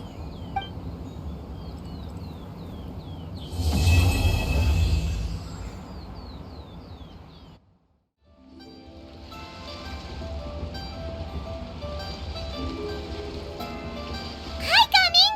Paimon sees you've certainly gotten an early start this morning. Playing who won this time? You the one buying dim sum again? Hey, when you put it like that, it makes it sound like I'm always the one losing. Ah, perfect, you're all here. There's an important commission I need your help with. Alright, I've got the time. Where are the goods? Well, it's not just goods this time. I need you to escort a tea merchant and their wares from Chaoying Village to Liyue Harbor. A very important client has requested to meet with him. Sure. What's this merchant's address? Here.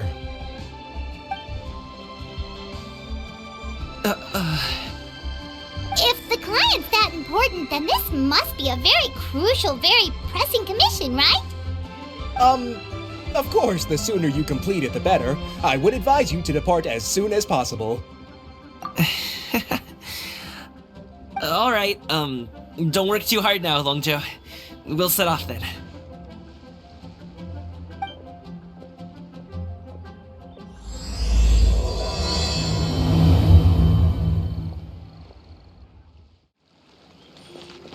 You're a bit quiet today, Gaming. Oh, do you want Paimon to tell a story? We're almost there. I'll take a rain check on that.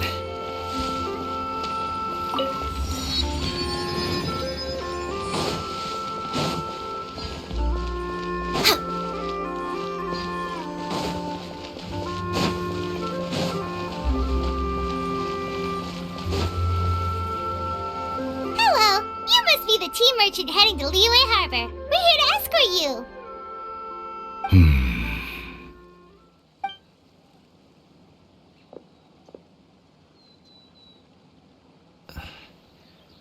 Dad?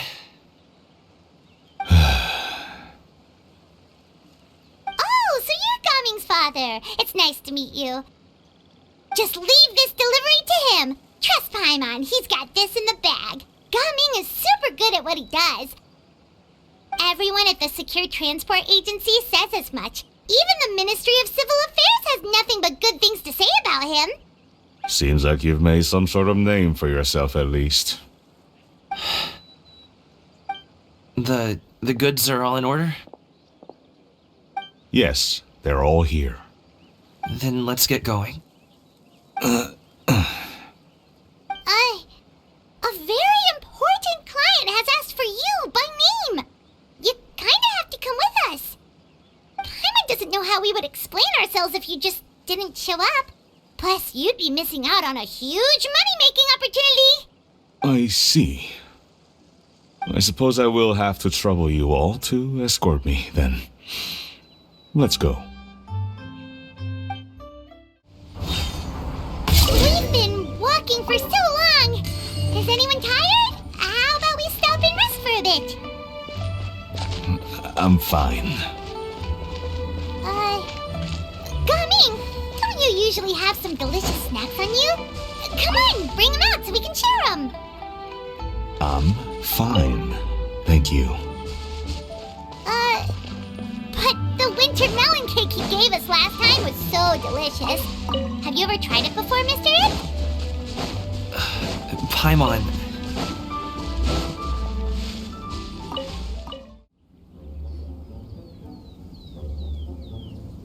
This place looks nice and open. Why don't you all rest here for a second? Huh? What about you? You're not going to join us? I'm not tired. I'll keep watch. Oh, but... Just let him go. Okay, we'll just share amongst ourselves then. Did you know, Uncle Ip, that the flavor of these cakes changes depending on... Halt! Who goes there? It appears that one's movements were overly conspicuous. Enough of your musings. Focus. Focus on the matter at hand. Present your exquisite ornaments at once. Indeed. Bring them forth readily and without protest. Ah! What do we do? It seems as if these two are acting alone. It won't be difficult to subdue them, but they might have something else waiting in store for Dad. The best way to keep him safe is... Leave this to me. I'll hand Traveler, Paimon. Take my dad and the goods away from here. No, Gaming. It's too dangerous. This is what I do. A thorny foe indeed. Let us depart and seek a target softer in blows and disposition. Don't think I'm gonna let you off so easily. Away! Let us away! Coming! Don't worry, he's a great fighter. Paimon's even seen him take down a dozen or so treasure hoarders all by himself. But Gaming, if he had just stayed by my side and learned the family trade, he wouldn't have to put himself in such dangerous situations. We just have to trust him. Let's go on ahead. We'd best get away from here, in case there are other bandits in the area waiting in ambush.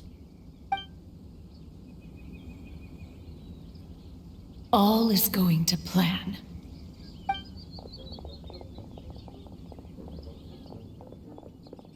Okay, we should be good to stop here. Yongli? Oh no, what is he doing here? Good sir, please listen to me. Reel in your line and leave this place as quickly as you can. There are bandits in the area.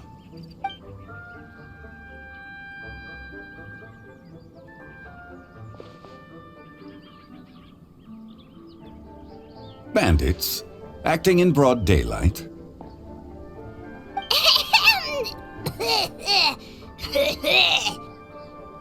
Oh.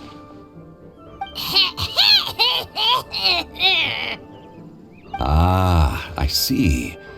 It appears many people are catching a chill as of late. If your throat is bothering you, Paimon, perhaps some tea and rest are in order. Nope, no need. Paimon's fine. She just, had some cake stuck in her throat. If there are indeed bandits in the area, then we should inform the Millilith at once. Oh? Well, if that's the case, such matters are best left to those with the necessary expertise, wouldn't you agree? I suppose you're right. If ordinary people like us got involved, it would only cause more trouble. Since we find ourselves otherwise unoccupied in this beautiful area, why don't we find a quiet place to relax while we wait for good news? That would be lovely.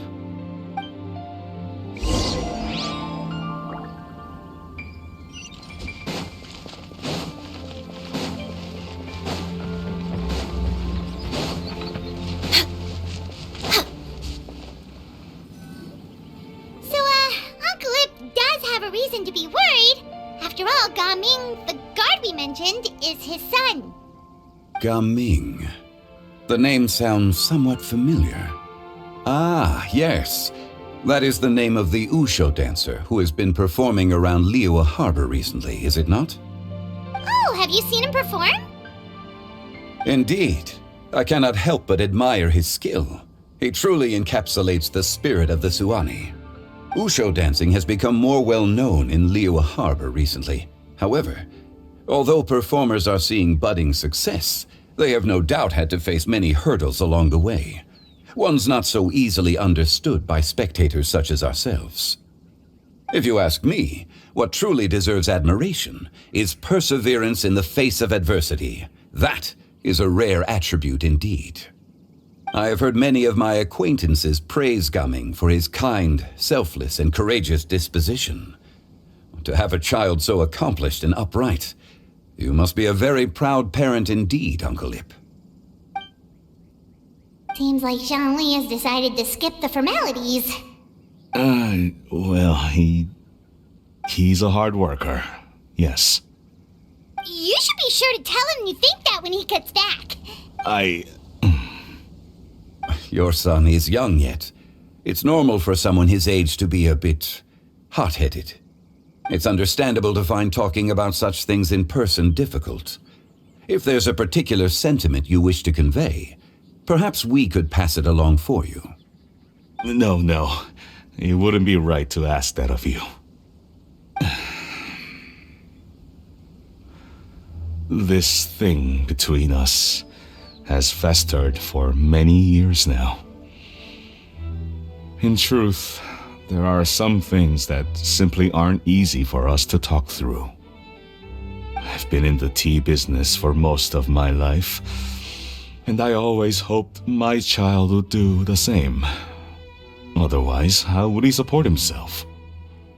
Over the past few years, I heard how well he was doing for himself as a guard. How his work was taking him to farther and farther off places. I also heard that he never gave up on Wushu dancing. It made me happy. But I was also worried. When you're young, you can handle all that physically taxing work and manual labor. What young person isn't capable of making a living that way? My concern is what happens when you get old. Every time I get to thinking like that, I cannot help but be reinforced in the belief that I was right. That I was right not to give in. I often regret introducing him to Wushu dancing as a kid. If I had known how things would turn out, I would have never taken him to see those performances in the first place. It is only natural for a parent to strive to send their child down the right path. No one would begrudge you that sentiment, Uncle Ip. You need not worry. You seem quite young, Mr. Zhongli. Yet you speak with such wisdom. Perhaps I have misjudged your age. Your words are too kind. Truth be told, one of my old friends has several grown daughters. Rather than fretting about their future, however, she prefers to let them find their own way. Then she's more easygoing than I could ever be. I fear I lack such an open mind. I meant to say earlier, there is no need to be so polite. Feel free to call me by my name, Iptak. Sure. So, do you also think I fret too much, Mr. Jung? That's not exactly what I was hoping to convey. Only a fool would ask a parent not to worry about their child. But think of it this way. Raising a child is not unlike flying a kite. Hold the string too tight, and it can no longer soar. As my friend once said, if your children are aiming for the stars, clipping their wings will only cause them to come crashing down. You need to let out the line for a kite to soar. It seems I was too stuck in my ways. You need not reproach your heart for caring. You simply need to loosen your hold a little. Indeed, with such a big heart, why not allocate the time you usually spend worrying about Gaming to the pursuit of other things, like going for a stroll, drinking tea, or taking in the scenery? You never know what surprises could be in store. The blink of an eye, you say. Do things change so quickly? Children grow up in quite the same way, do they not? Day after day, year after year, sometimes in the blink of an eye, but always when you least expect it.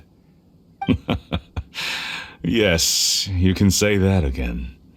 1 second Gaming was a kid, the next thing I knew, he was ready to fly the nest.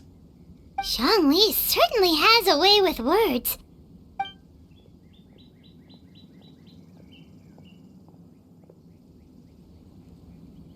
Oh, Gaming is back! Hey, Gaming, we're over here! Dad, Traveler, Paimon. Good, you're all here. Oh, and Mr. Zhongli from the Wangsheng Funeral Parlor? You're here too? A fated meeting indeed. We were just enjoying some pleasant conversation. Is everything resolved? Well, you could say that. What does that mean? Traveler, Paimon, come with me. I need to talk to you. Huh? Oh, okay. I'll come right out and say it. Those 2 bandits, you sent them, didn't you? So that's how we're starting off? Can't look me in the eye, huh? Guess I'm right then. Okay, but how did you know? At first, their mannerisms seemed a bit stilted. But once I got close, it was obvious that they possessed great skills. I was right on their tail, and it should have taken only a few steps to catch up to them, yet somehow, I was never able to close that distance. People with that level of skill would have gone about things differently from the start, like sneaking up on us while we were distracted. Unless, of course, their real motive was to lure me away from the group all along. Wow, you're pretty quick on the uptake. I just have a lot of experience. I've dealt with many a ruthless bandit in my time, but I've never seen ones like them. In the end, I told them they would make good guards if they ever wanted to get back on the straight and narrow, and that they could hang out with me in Liyue Harbor anytime. You ever consider you might be a little too good at making friends? I'm guessing you guys were trying to help resolve things between my dad and me? I appreciate it, I really do. But this conflict between us has been going on for a long time. Even if those 2 were real bandits, and I was able to subdue them and show them what I was capable of, it wouldn't change anything. You've seen the way he talks to me. It's not like that at all! Your dad really cares about you. You should see the way he talks about you when you're not around. Zhongli was talking things through with him, and he nearly agreed to let it go. You don't believe us? He won't let it go. He can say as much as he wants to other people, but he won't talk to me. I'm certain of it. You told us you wanted to prove yourself to your dad. Why don't you tell him about all the hard work you've done these past few years? Will that even do anything? I'm not sure talking is enough. You won't know unless you try. Just like how you won't know if something is delicious unless you taste it. Listen to us. It's time to put these people skills to good use. You can make friends with anyone, so why not your dad?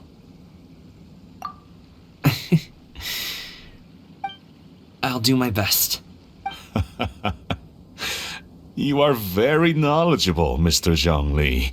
I'm impressed. Despite my being in the tea industry for several decades, it seems I still have much to learn about the art of tea tasting. You flatter me. It was nothing but a few humble musings. How much tea have you drank since we've been gone? Ipdak and I have found many a common interest. Our friendship, much like a cup of tea, seems to grow stronger the longer it has to steep. Well said, Mr. Zhongli. Gaming, Mr. Zhongli is very knowledgeable. You should take the opportunity to learn from people like him when you're in the city. Huh? Oh, of course. Ahem. Zhongli? I have very much enjoyed our conversation, Ipdak, but I, unfortunately, have some unfinished funeral parlor business to attend to. Oh, I hope I didn't keep you. My apologies for taking up so much of your time, Mr. Zhongli. No need to stay on my account. When you're less busy, let's find a time to meet. I'll treat you to dim sum. It would be an honor. We'll see you off, Zhongli. You two have a nice chat, alright?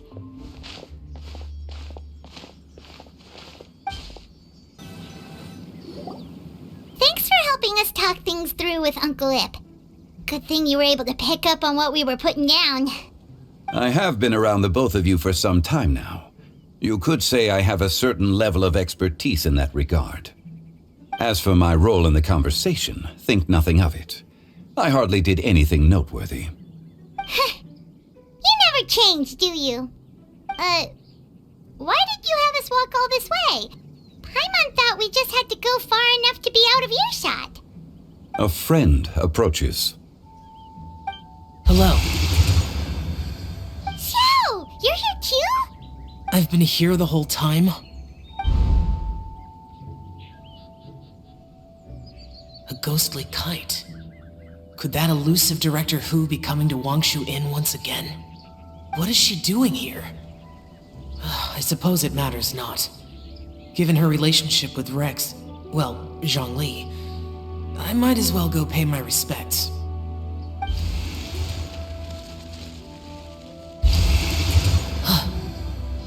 It's you. I thought you were Director Hu. Ah, your arrival is most fortuitous. Do you want to try out this new gadget? The addition of the power source makes the takeoff more stable. It's just that... He seems quite immersed in the study of this device. I fear it's almost too stable. It completely negates the pleasure of seeing one's kite sway with the wind. It's a bit of a shame. In truth, I'm here because Director Hu dispatched me to purchase some items in preparation for Lantern Rite. I see. Much like she does every year. Much like she'll do next year, I would imagine.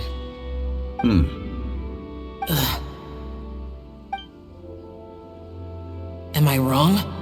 Or has she once again sent you out to buy, what is it, sesame oil or something? While we're on the subject, I do wonder why she is so obsessed with using sesame oil in the preparation of mixed vegetable dishes for Lantern Rite. A recommendation from Xiangling, perhaps. What do you think, Xiao? I've only met Director Hu a few times. I'm hardly the best person to ask. Ah, and is that not a sign that you should visit Wangsheng Funeral Parlor more often? It wouldn't hurt to grace the parlor with your presence now and again, when you are otherwise unoccupied. This one here is a traditional kite, one without any equipped mechanical device. Director Hu tasked me with studying the differences between the two to determine which one is of greater merit. Many hands make light work. Perhaps you could test out the other kite for me? All right. I have made my comparisons. If speed is what you're after, the mechanical kite is the better choice. Wonderful. I shall pass that information along to Director Hu. I'll leave these 2 kites with you. Perhaps you can find a few friends with which to partake in the activity. You might find it to be an enjoyable use of your time. Oh, wait. Who enjoys kite flying? Well, I would imagine someone of your talent and wisdom is more than capable of finding out. So, you were testing out the kites for Hu Tao and even roped Xiao into doing it for you? Paimon didn't ask earlier because the situation was, awkward. I would hardly say I roped Xiao into anything. I simply sought the help of a friend. Besides, we did the testing together. Seems like our pool of competitors is growing. Do you like kite flying, Xiao? I suppose I neither like nor dislike it. Although, watching a kite gradually ascend into the sky does bring me a certain peace of mind. Perhaps they're a bit like Xiao lanterns in that way. Kite flying is also a pleasant form of relaxation. Have you ever thought about making a kite, Xiao? Cloud Retainer taught us how. We can teach you if you want. There's no need. Menogius was the only yaksha among us who had an interest in matters of ornamentation and design. When Lantern Rite is over, come find me near Pervasi's temple if you have the time. It's getting late. I should go inform Director Hu of our findings. How's she been, by the way? Be sure to say hi to her for us. The last time I spoke to her, she mentioned that she would be visiting Chaoying Village in a few days. If you have the time, perhaps you could also make the trip. If you happen... We'll keep that in mind. Take care, Zhongli. See you later. See you next time.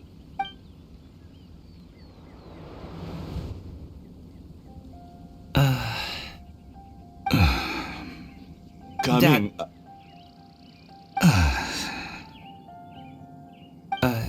You can go first. I don't have anything to say. Then I'll go. I still don't want to leave Liyue Harbor. Oh. I can't say I support that decision, but... Hey, let me finish before you get all worked up. Sit, Shen He, sit. You must be tired from your journey. Shall I pour you a cup of tea, or would you prefer something else to drink? No need. I'm not tired. They're gone, Master. Perfect. The time is nigh for us to make an appearance. Do you remember the plan when recounted to you? Yes, Master. We aim to give them a demonstration of familial love. So I'll have whatever you are having. All right. What are Auntie Shen Yun and Shen Hé doing here? Just how many people are involved in this scheme? I suppose all I can do is just take a seat and see what happens. Perfect. I just so happen to have bought some Sunglow tea recently. It's quite the delectable variety. Or it would be if one has not been forced to drink it every day in the hopes of whittling down one's considerable stash. One has more than had one's fill already. Oh, forget it. Such thoughts detract from the present need to keep up the conversation. Has work been busy during the holiday season? Do you need my help with anything? Drunk guests can sometimes cause trouble, but I deal with them as you taught me, by pinning their heads against the table. Are Auntie Shen Yun and Shen He serious right now?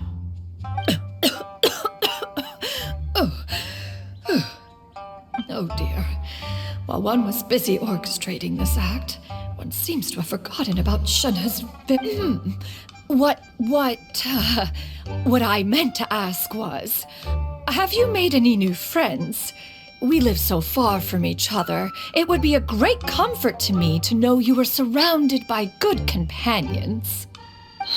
You already know of my past circumstances. Recently, I've been conversing with Guoba in the kitchen at night. Guoba can't talk, but his companionship is a comfort. The poor child. Her one friend can't even talk. I guess maybe Gaming is not doing so bad after all. Perhaps I've been too hard on him. Let's move on, shall we? Do you have any plans for today, Shen Hэ? How about we do something fun? That sounds about right. Take her to do something fun, and perhaps she'll loosen up a bit. Like we used to do when we would carry stones up and down the mountain from dawn until dusk, picking herbs to eat for dinner along the way? If that is what you ask of me, then that is what I shall do.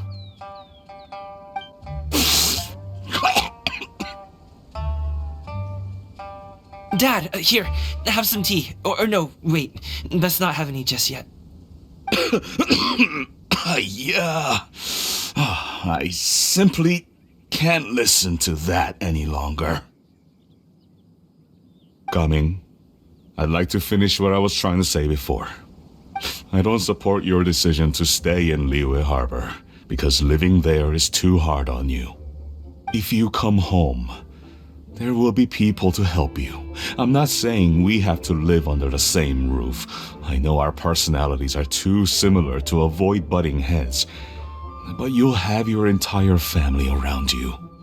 Your aunts, uncles, they'll all do whatever they can to help. You could get a less taxing job, and we could grab dim sum together from time to time. Huh. I didn't know dim sum was such an important affair, Master. Shh. Just think about it, okay? You don't have to decide now. Dad really has changed a lot. He would never have said these things to me before. But I thank you, Dad. It's been long enough, don't you think? Oh, Paimon sure hopes they've made up by now. Oh, they're drinking tea in silence. That's not a good sign. Did Sянь Yunn's plan not work after all?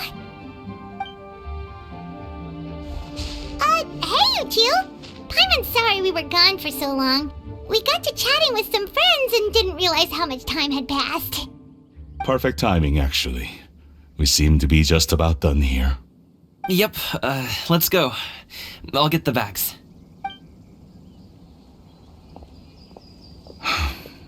Gaming has grown a lot taller, hasn't he?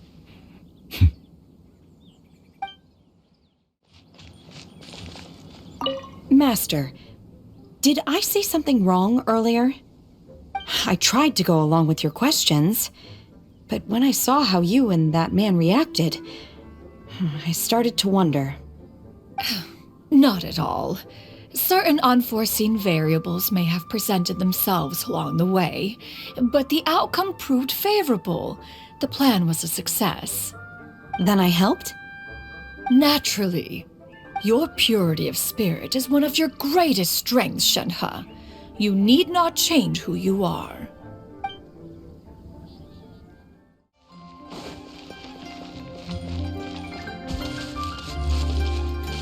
Please declare your commercial goods.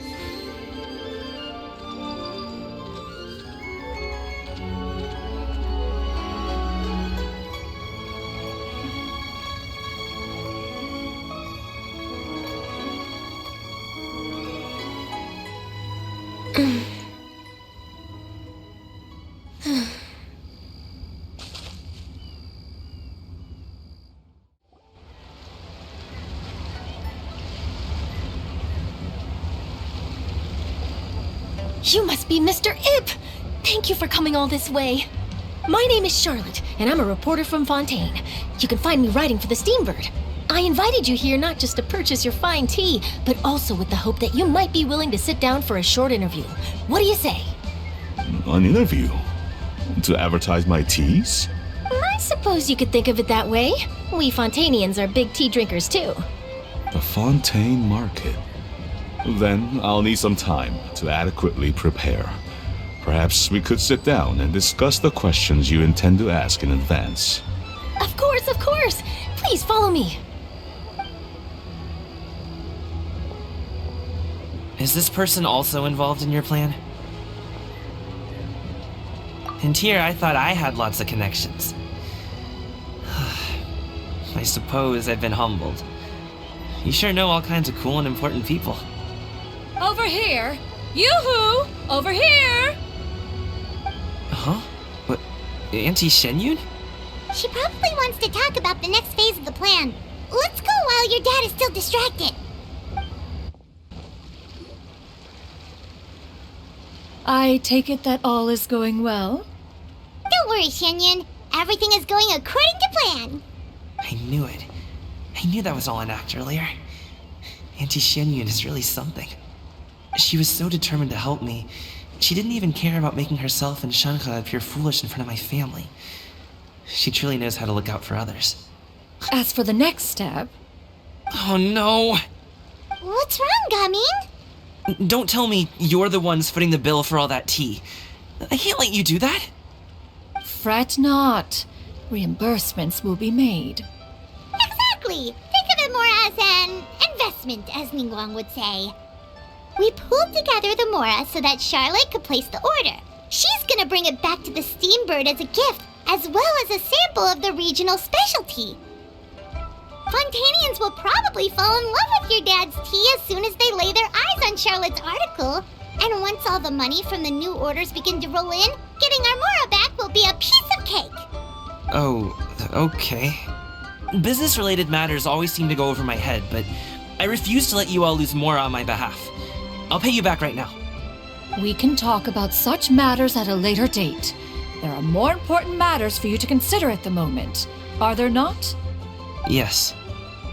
I've been thinking about it the whole way here. I have an idea, but I'd hate to cause even more trouble for all of you.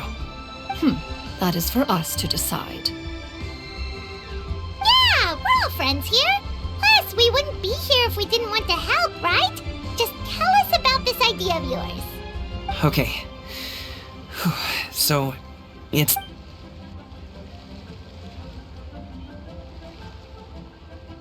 Got it! Just leave it to us. Let's split up and make it happen.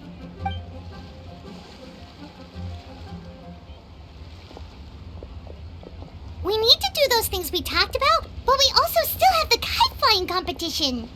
Since Xiao already tested out those kites for us, why don't we also go buy one of those mechanical thingamabobs or whatever they're called? We can attach it to our kite. Hello again. Welcome back. I see you returned from your trip. I really do have to thank you for all your help from before. Thanks to you, my daughter was able to build a kite with her grandmother that very same day. She even wrote a long letter telling me how much she loved it. Oh, you should really be thanking Gaming, not us. I'll be sure to. And are you here to buy a kite? Please, take your pick. Oh, we already have a kite. We wanted to buy one of those, device thingies from Fontaine. Do you sell them separately? Yes. Here you go. Please, take it, free of charge. The directions are in the box. It's not hard to install at all. It doesn't feel right for us to just take it. Well, nor would it feel right for me to take your Mora. Good luck in the kite flying competition. I'll be rooting for you. All right then, thank you.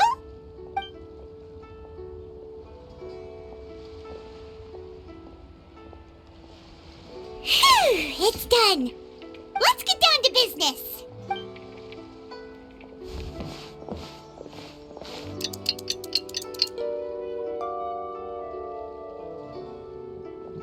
Looks like we finished everything we needed to do.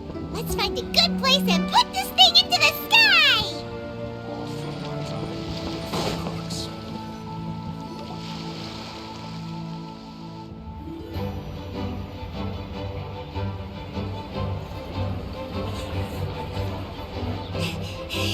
Chi-Chi, we're almost there! Okay.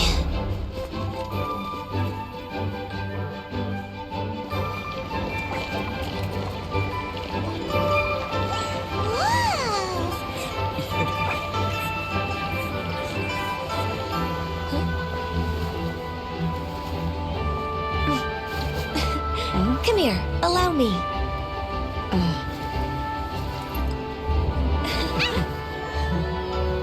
The lantern rite is as festive as ever!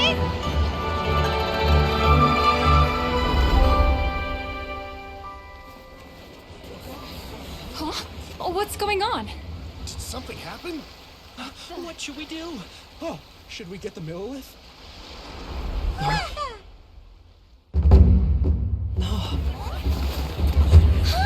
What's that?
Have I taken that many pictures already?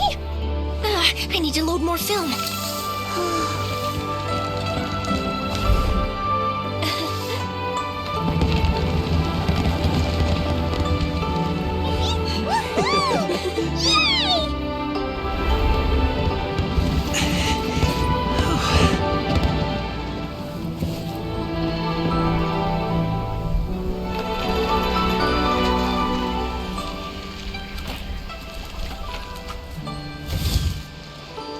Wait, the wind.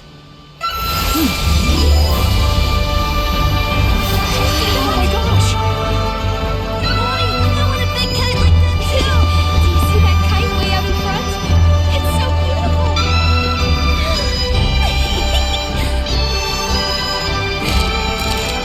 Happy Lantern Rite. Happy Lantern Rite!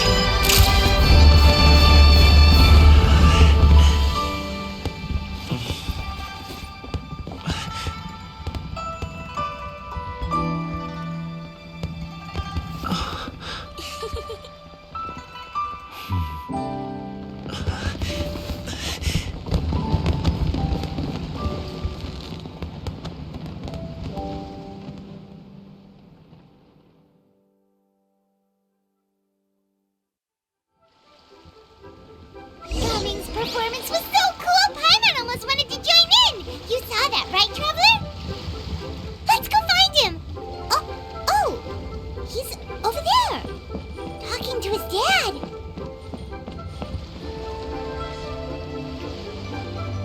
I think I'll head off now, if that's okay? Thank you, little girl. Do you want us to walk you back? No need. Master is waiting for me right over there.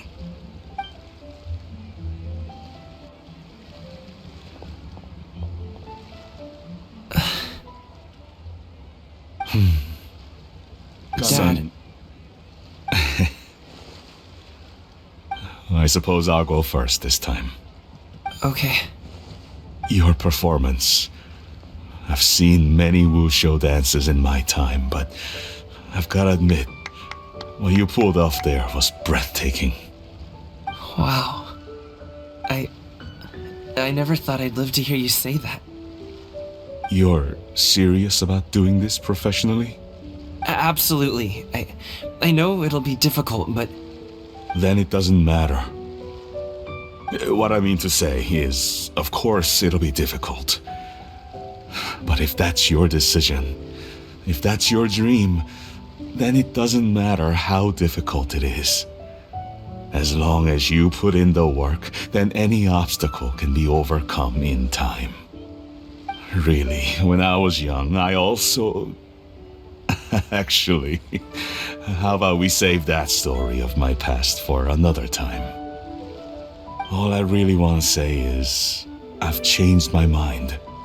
And much like this kite, you also deserve to soar to new heights. Dad. Son. Son? Haven't heard that in a while. I bet you're wondering what's gotten into me saying all this. Well, a little bit, yeah. Anyway, I know I've never found the chance to say this before, but to me, Gaming, you've always been a great kid. All right, that's everything I've got. Did you have something you wanted to say, or...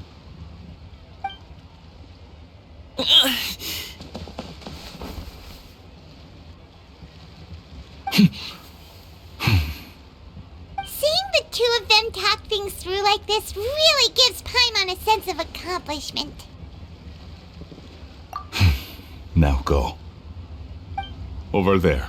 Your friends are still waiting for you. Huh? But you came all this way. I'll be staying in Liyue Harbor for a bit longer. When you have time, we can grab dim sum together. Your treat, right? Dad, honestly. Go. Okay, then I'm off.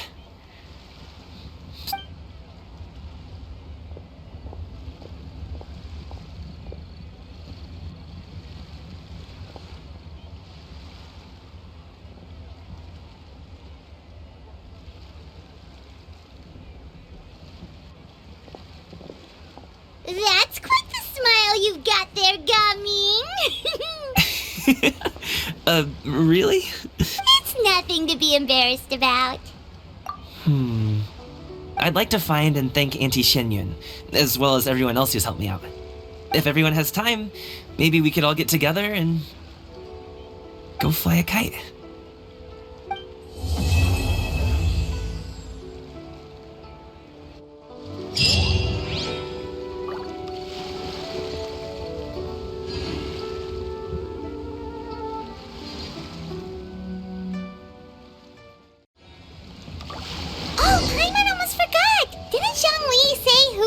Also planning on spending some time in Xiaoying Village?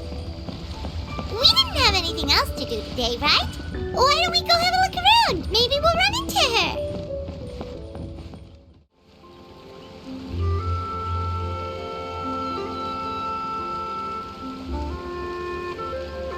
The mountain air is so refreshing.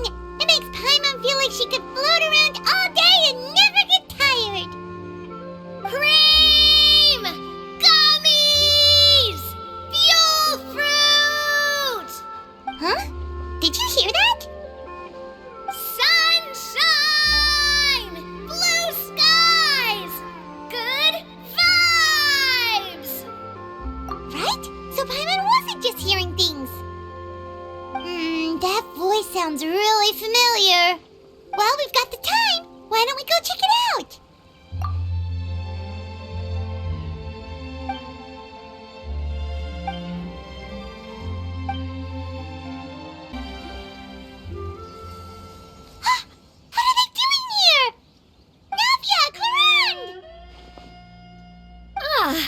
Well, if it isn't my dear partners. See, I told you that something good was going to happen during our travels today. I have to say, sometimes the Steambird's astrology column is spot on.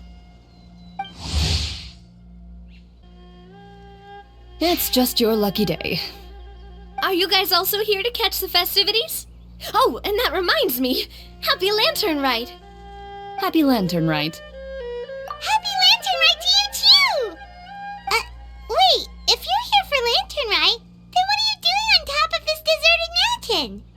And that voice we heard, that was you, right, Navia? Oh, impressive.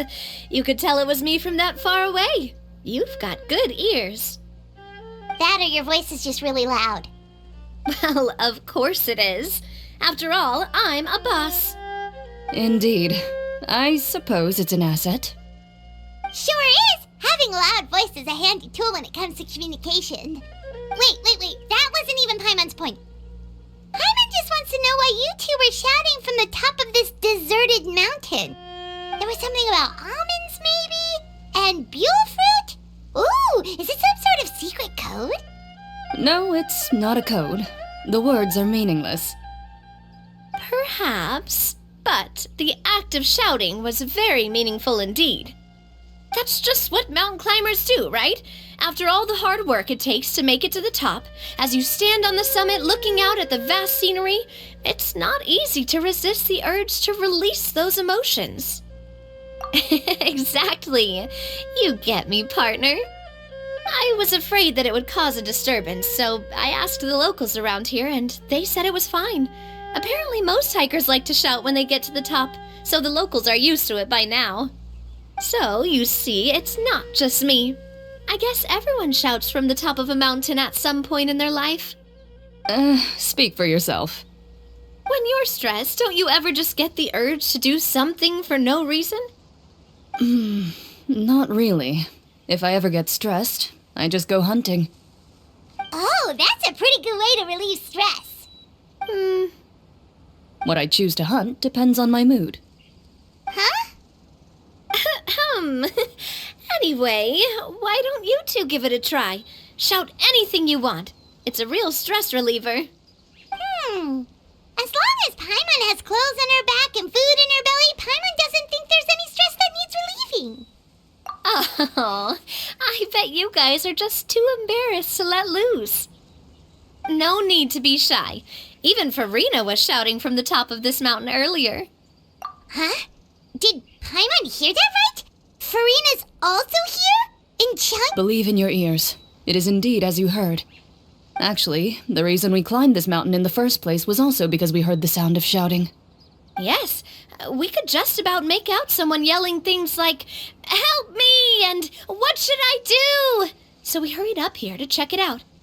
And what do you know? Miss Farina was standing right there, all red in the face.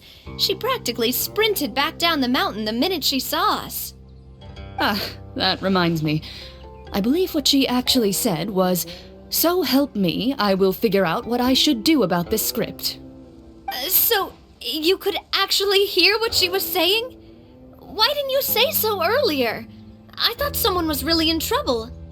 I figured we would come check out the situation either way. Why not let her keep some privacy? Oh, seems like you caught Farina in the middle of some stress relief as well.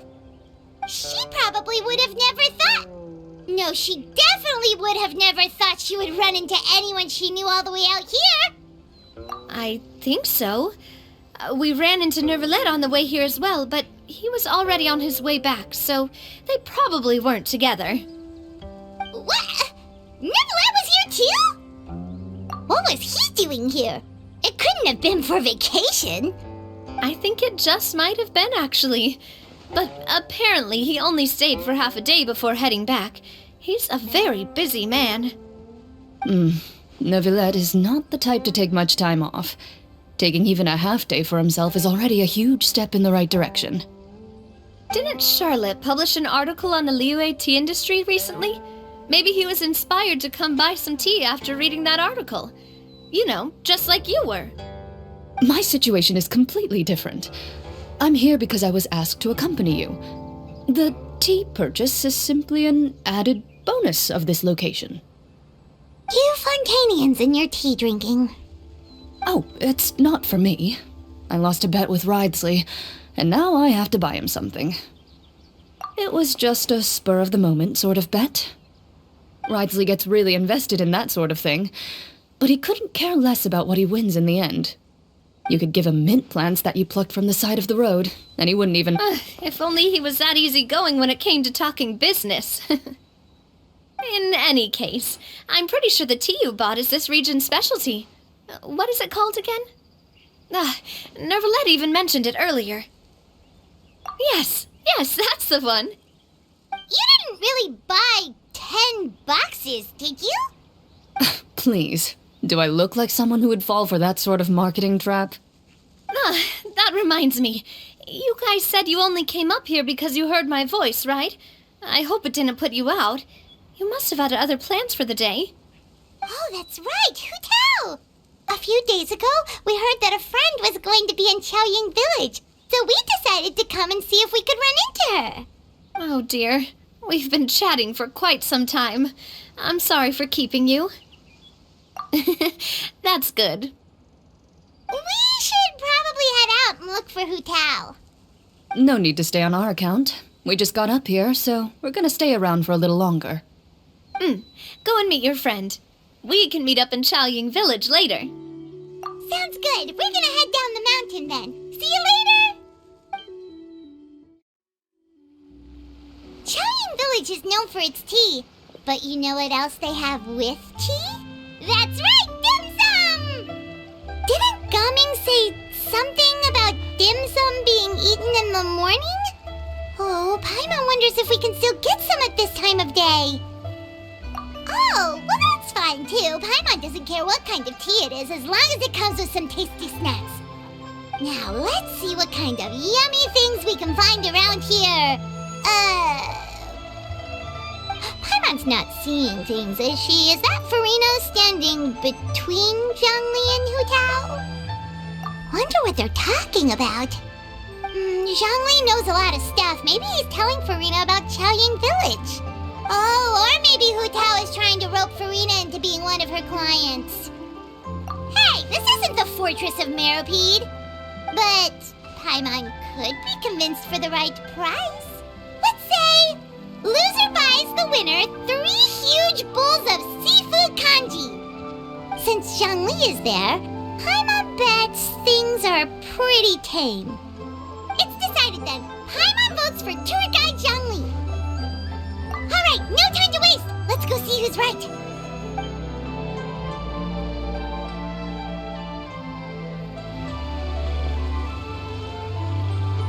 Good afternoon, Hu Tao, Zhongli, and Farina! Oh, great. Now Paimon's shouting too. Oh, well, aren't you a sight for sore eyes? Seems like our luck just keeps on growing. That we were able to meet you both without prior arrangement must mean that this is quite the serendipitous meeting indeed. Huh? Oh, so both of you are acquainted with the Traveler and Paimon then?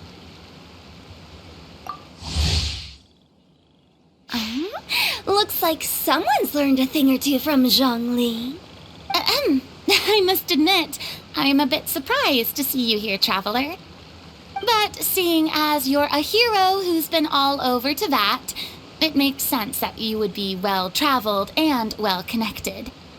Since we have found ourselves in each other's company within this fertile land, allow me to take this opportunity to wish you a happy Lantern Rite. It appears you have been to Fontaine then. Given your proclivity to spread good deeds wherever you go, it's no surprise that you would make the acquaintance of a celebrity as illustrious and celebrated as Miss Farina. That's quite high praise. What I mean to say is, you flatter me, Mr. Zhongli. Although I've built up a certain following within Fontaine, it is no reflection of strength or wisdom. I stand before you right now as nothing more than an ordinary traveler in search of beautiful scenery and creative inspiration. There is definitely more to Mr. Zhongli than meets the eye. I could tell as much from our conversation earlier. Given his breadth of knowledge on both academic and worldly matters, there's no way he hasn't heard about what happened in Fontaine. Is he just feigning ignorance for my benefit? No. You're no common tourist. I simply won't have you talk about yourself that way. Huh? Does that mean Hu Tao also knows? You may not have heard, friends, but... Miss Hu Tao. Miss Farina is now one of my esteemed clients. Yup.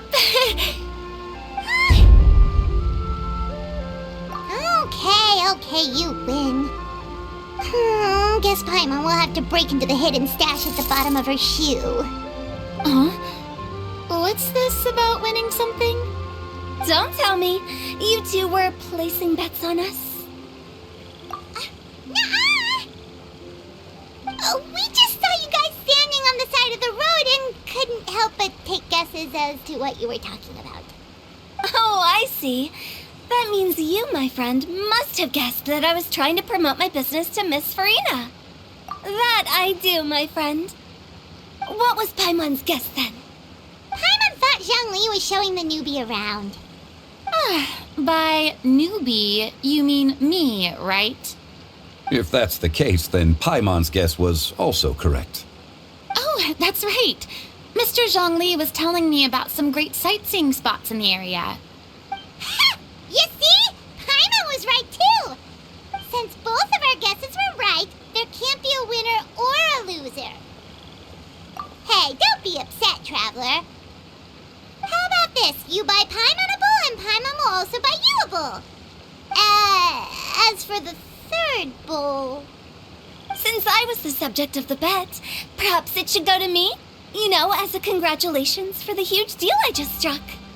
I was just joking. Anyway, I should be the one treating you. The funeral parlor is about to bring in quite the sum after all. Oh, Paimon almost forgot to ask about the most important question. Something happen recently, Farina? Huh? What do you mean? Well, you know, with you enlisting the services of Wangsheng Funeral Parlor and all. Oh, well, yes. Really? Oh no. Paimon is so sorry for your loss. Although Paimon may have not known the person, please accept Paimon's deepest... Whoa, it's not like that, Paimon. Huh? But Paimon just thought, since you hired the services of a funeral parlor and all... Hey, it's not that big of a stretch. Really, Paimon? It's not like you don't know me.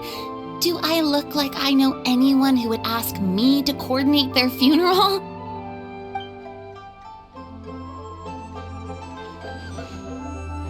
Miss Hu Tao is simply helping prepare some props for my film. Not too long ago, I read a collection of horror stories from Liyue. The content was spectacular. In fact, I still feel the need to sleep with the light on even now. Anyway, that's not the point. Now that Fontaine's biggest star has returned to the stage, I figured it's about time the industry enjoyed a breath of fresh air. Hey, that's pretty good. I'll have to remember that for my ad posters. Oh, Paimon sees. That makes sense. So, did you come to Liyue just to enlist the services of Wangsheng Funeral Parlor? Well, not exactly. My original plan was to just relax and enjoy the sights. But then I ran into Miss Hu Tao and Mr. Zhongli, and well, you know the rest. I suppose it was meant to be. It was a fated meeting indeed. Zhongli sure loves his lofty turns of phrase. But if you ask me, it's all thanks to that man who stopped to ask for directions. Oh? Who was it? It's someone you know. Wanna take a guess? What? How did you guess that on your first try? Very impressive, my friend. Your guessing game is spot on today.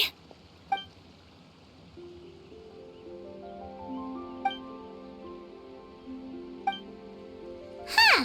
Paimon never thought Neuvillette would be the type to get lost. I'm sure he didn't get lost. Even I was able to find my way to this place without any trouble. He was already getting ready to leave by the time I arrived.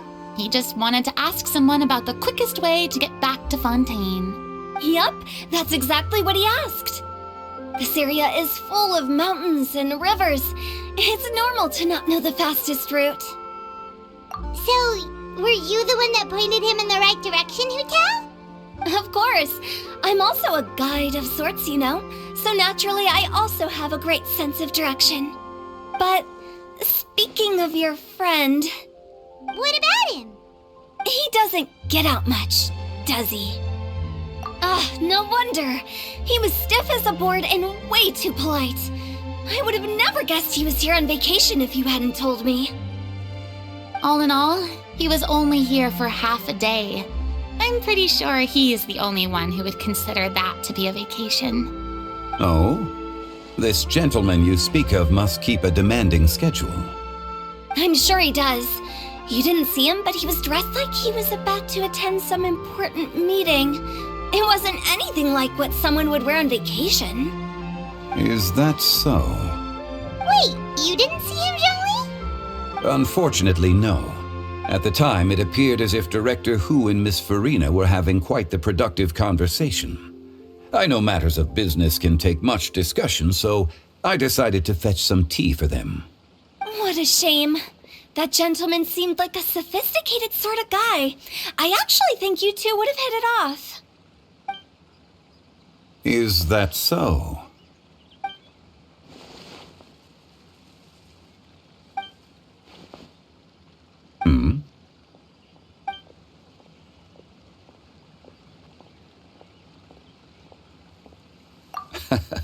To borrow Miss Farina's turn of phrase, perhaps it just wasn't meant to be. Well, with the traveler around, I'm sure you'll have a chance to get to know each other at some point. That's right. He's got more friends than he knows what to do with. Well, that's certainly true. Oh, that reminds me. If you get the chance, you should try and talk to Nervalette into loosening up a bit. Just tell him the Palais Mermonia isn't going to fall apart if he disappears for a few days. He shouldn't keep himself cooped up all the time. Even clams open their shells to let in fresh water every once in a while, right? If he's really that much of a stickler for protocol, he can fill out a leave of absence request. He'd have to approve it himself since he handles that sort of thing now, but you know what I mean. Seems like this gentleman is also in charge of something pretty important. I've never heard of a demon that boring before. In my experience, a leader needs to be able to roll with the punches. That also includes knowing when and what to prioritize. It seems like your friend still has a lot of growing to do. If I remember correctly, he's already several thousands of years old. You're quite right, Miss Hu-Tao. Oh? Traveler, Miss Farina. Those two individuals over there appear to recognize you. Oh, it's Navia and Clorand. Hey, over here!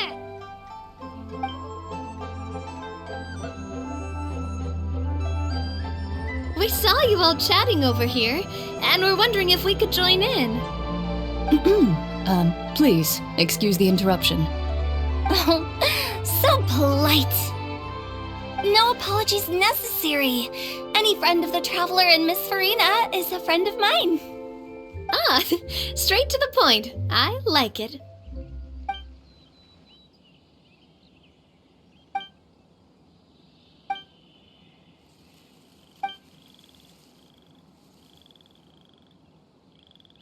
It's getting late. If we want to catch a boat back before dark, we should probably get going.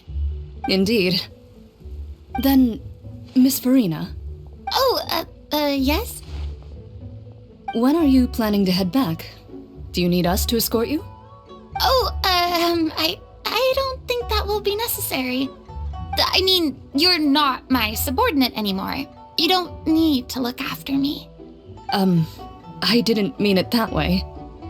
It's normal for friends to travel home together if they run into each other on the road. There are a lot of mountainous roads in this area. I imagine they'll be even harder to navigate after dark. Exactly! Just like in those ghost stories. 8 paths converge in a wood. Beside them an old house is stood. If you dare to go inside, not a soul will greet your eye. But if you take a closer look, there may be something you mistook. A candle flickers to and fro, yet there is no wind to make it so. What is its secret? What could it mean? In this wood, where mystery screams. My dear demoiselles, ladies, no, I mean friends, please take me with you. Of course. Gotta say, Farina, you are really quite the character. By the way, did I hear you mention that Clorand used to work under you? Then you must have also been a leader at some point. Well, that's, all in the past now. Besides, being a leader is hard. It wasn't the right job for me. I prefer how things are now. I can come and go as I please, and get to enjoy the sweet taste of freedom. I see. Well, you've certainly picked an apt place to relax. Xiaoying Village is an exemplary choice. Only the best. And I've learned a lot, too. Thank you so much, Miss Hu Tao and Mr. Zhongli. It's fine. You've thanked us more than enough already. The next time you're in this neck of the woods, I'll treat you to some dim sum in the city. Dim sum? Is that some kind of Liyue term for snacks or desserts? They are a part of it. It's basically a table full of as much tea, sweets, and good company as you can manage. Oh, so it's basically a tea party! Sounds great! Make sure to order the winter melon cake and the lotus flower crisp. They're so sweet and delicious, Paimon knows you'll love them. Ooh, okay. I'll be looking forward to it then. Wait, but didn't you guys say you were here on vacation? How come you're all going home empty-handed? Of course I am. I bought tons of fun things to bring home with me. A kite, a parasol, a little tin frog that jumps. Oh, and a stuffed toy of a mythical beast. Clorand is the one who didn't buy anything for herself. So all you're bringing back with you is that tea? And some tea-flavored hard candies. Therefore, Clorand isn't much of a shopaholic. Well, one of us has to practice restraint. Hey, I'm hardly reckless with my Mora. I'll have you know, all the purchases I made today were well within my budget. Me? Oh, well, I bought some tea, of course. I just had to try all the varieties recommended in the Steambird. Other than that, just some bits and bobs, you know. A little bit of this, a little bit of that. They should all be things I can use, I think. Now Paimon's even more confused. If you bought that much stuff, where did it all go? Into one of Linny's magic packets? Oh, actually... Monsieur Neuvillette took them with him. Oh, so that's what happened. Wait, what? Why did he take them? He's not hoarding treasure, is he? That's quite the imagination you've got there, Paimon. Monsieur Neuvillette just saw the amount of bags we had and offered to take them back for us. I felt a bit bad at first, but, I really did have a lot of stuff. He even offered to deliver my gifts to the Fortress of Maripede for me once he's done with the day's work. Neuvillette is a man of his word. If he says he can do something, then he means it. See, even Clorand was happy to take him up on his offer. If even his trusty subordinate agreed, then who was I to refuse? Wow, he seems like a real gentleman. Maybe he's not as uptight as I thought. If only the funeral parlor had an employee as thoughtful, proactive, and responsible as him. Right, Zhongli? Indeed. Coran said Neuvillette offered to deliver her gifts to Risley. So if we go to the entrance of the Fortress of Meripede, maybe we'll run into Neuvillette. But we don't know exactly when he'll show up. Oh, that reminds me. A new year of work is about to begin. If there's anything you want to talk about, Zhongli, you know you can come to me. Does the director have any concerns? It just seemed like you were a bit preoccupied today, and much less talkative than usual. He barely said anything other than, "Is that so?" and "Indeed." If you ask me, I'd say you're having a midlife crisis. You're getting to be around that age after all. Is that so? Ugh. I jest. Given its distance from the city, Chaoying Village enjoys a much slower pace of life.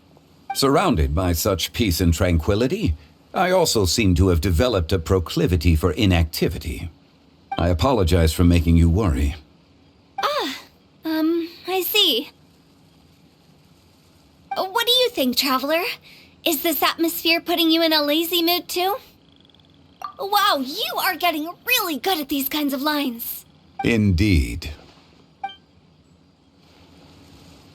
Look! It's Neuvillette! We lucked out!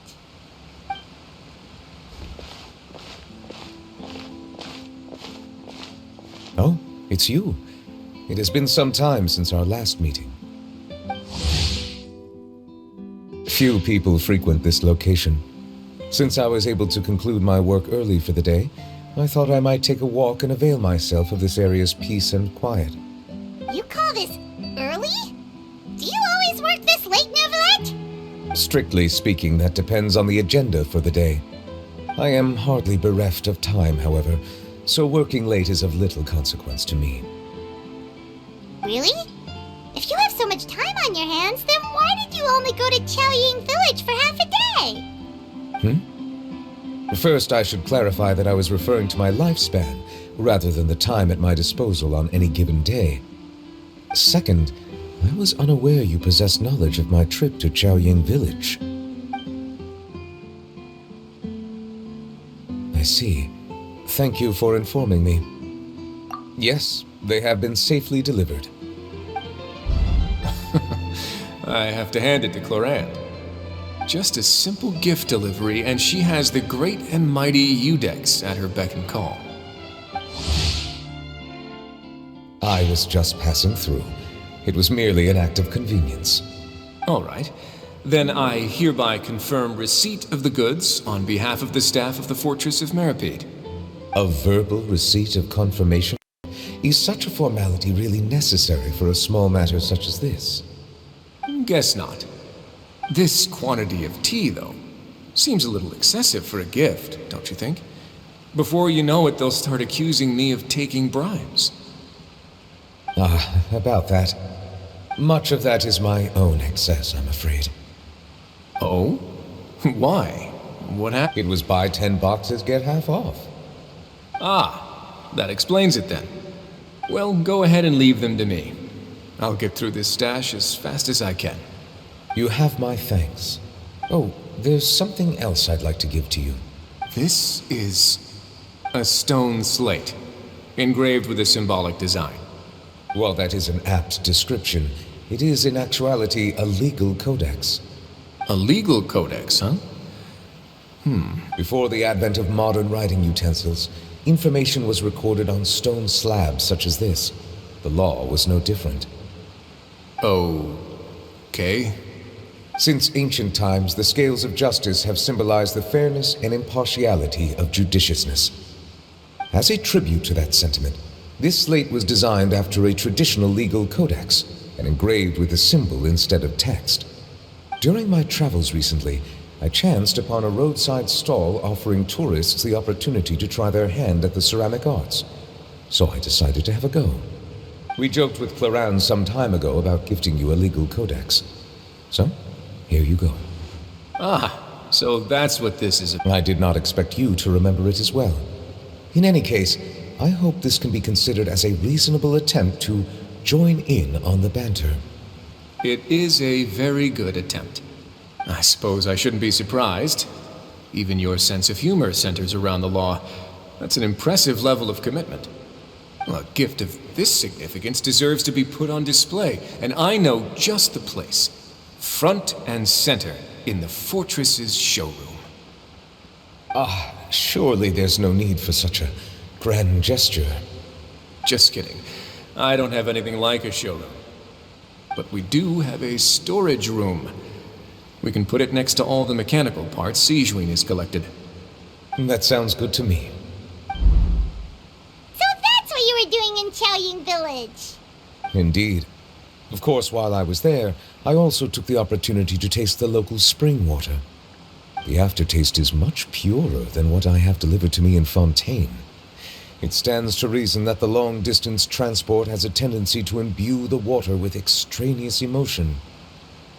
If you want to experience the true flavor, you simply have to go to the source.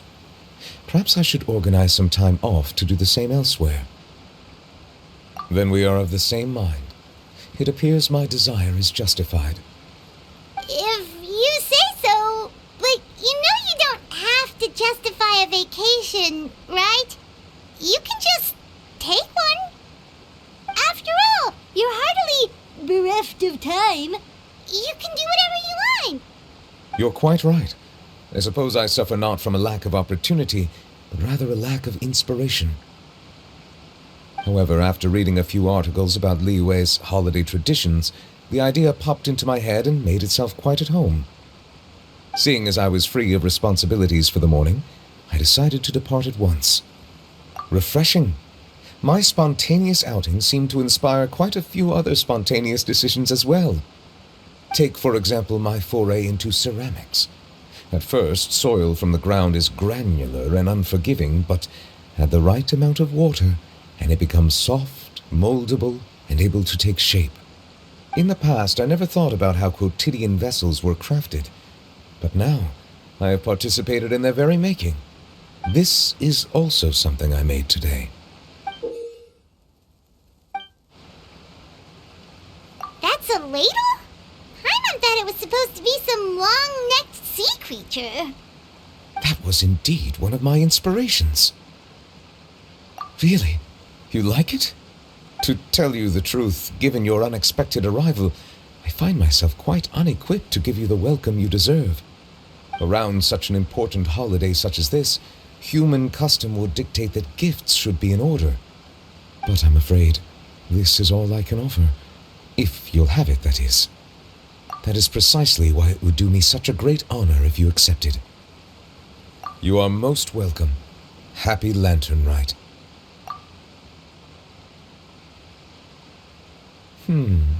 Approve a leave of absence request for myself. That sounds like it could easily lead to a vicious cycle of self-indulgence, something which couldn't be in further violation of protocol. But I suppose I understand her point. My proclivity to refrain from personal outings does in part originate from a sense of responsibility toward my duties. But it is also due to a lack of desire to engage in the human world. But now I see that the human world is indeed full of many interesting places to discover.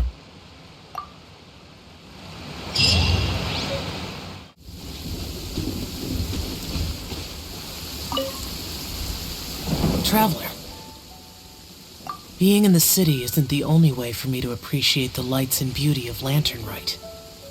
Look, Liyue Harbor lies just beyond this mountain. As long as I stand at this vantage point, I may freely behold the sights of all the kites slowly ascending into the sky. For me, that is enough.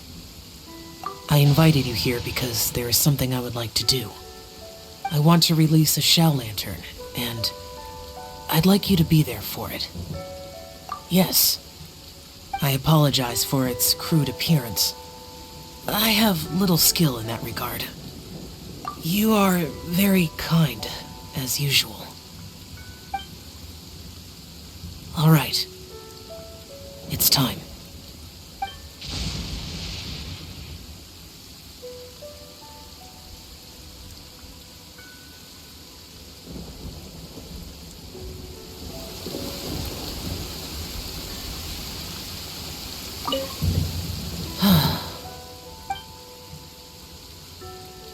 Traveler, thank you.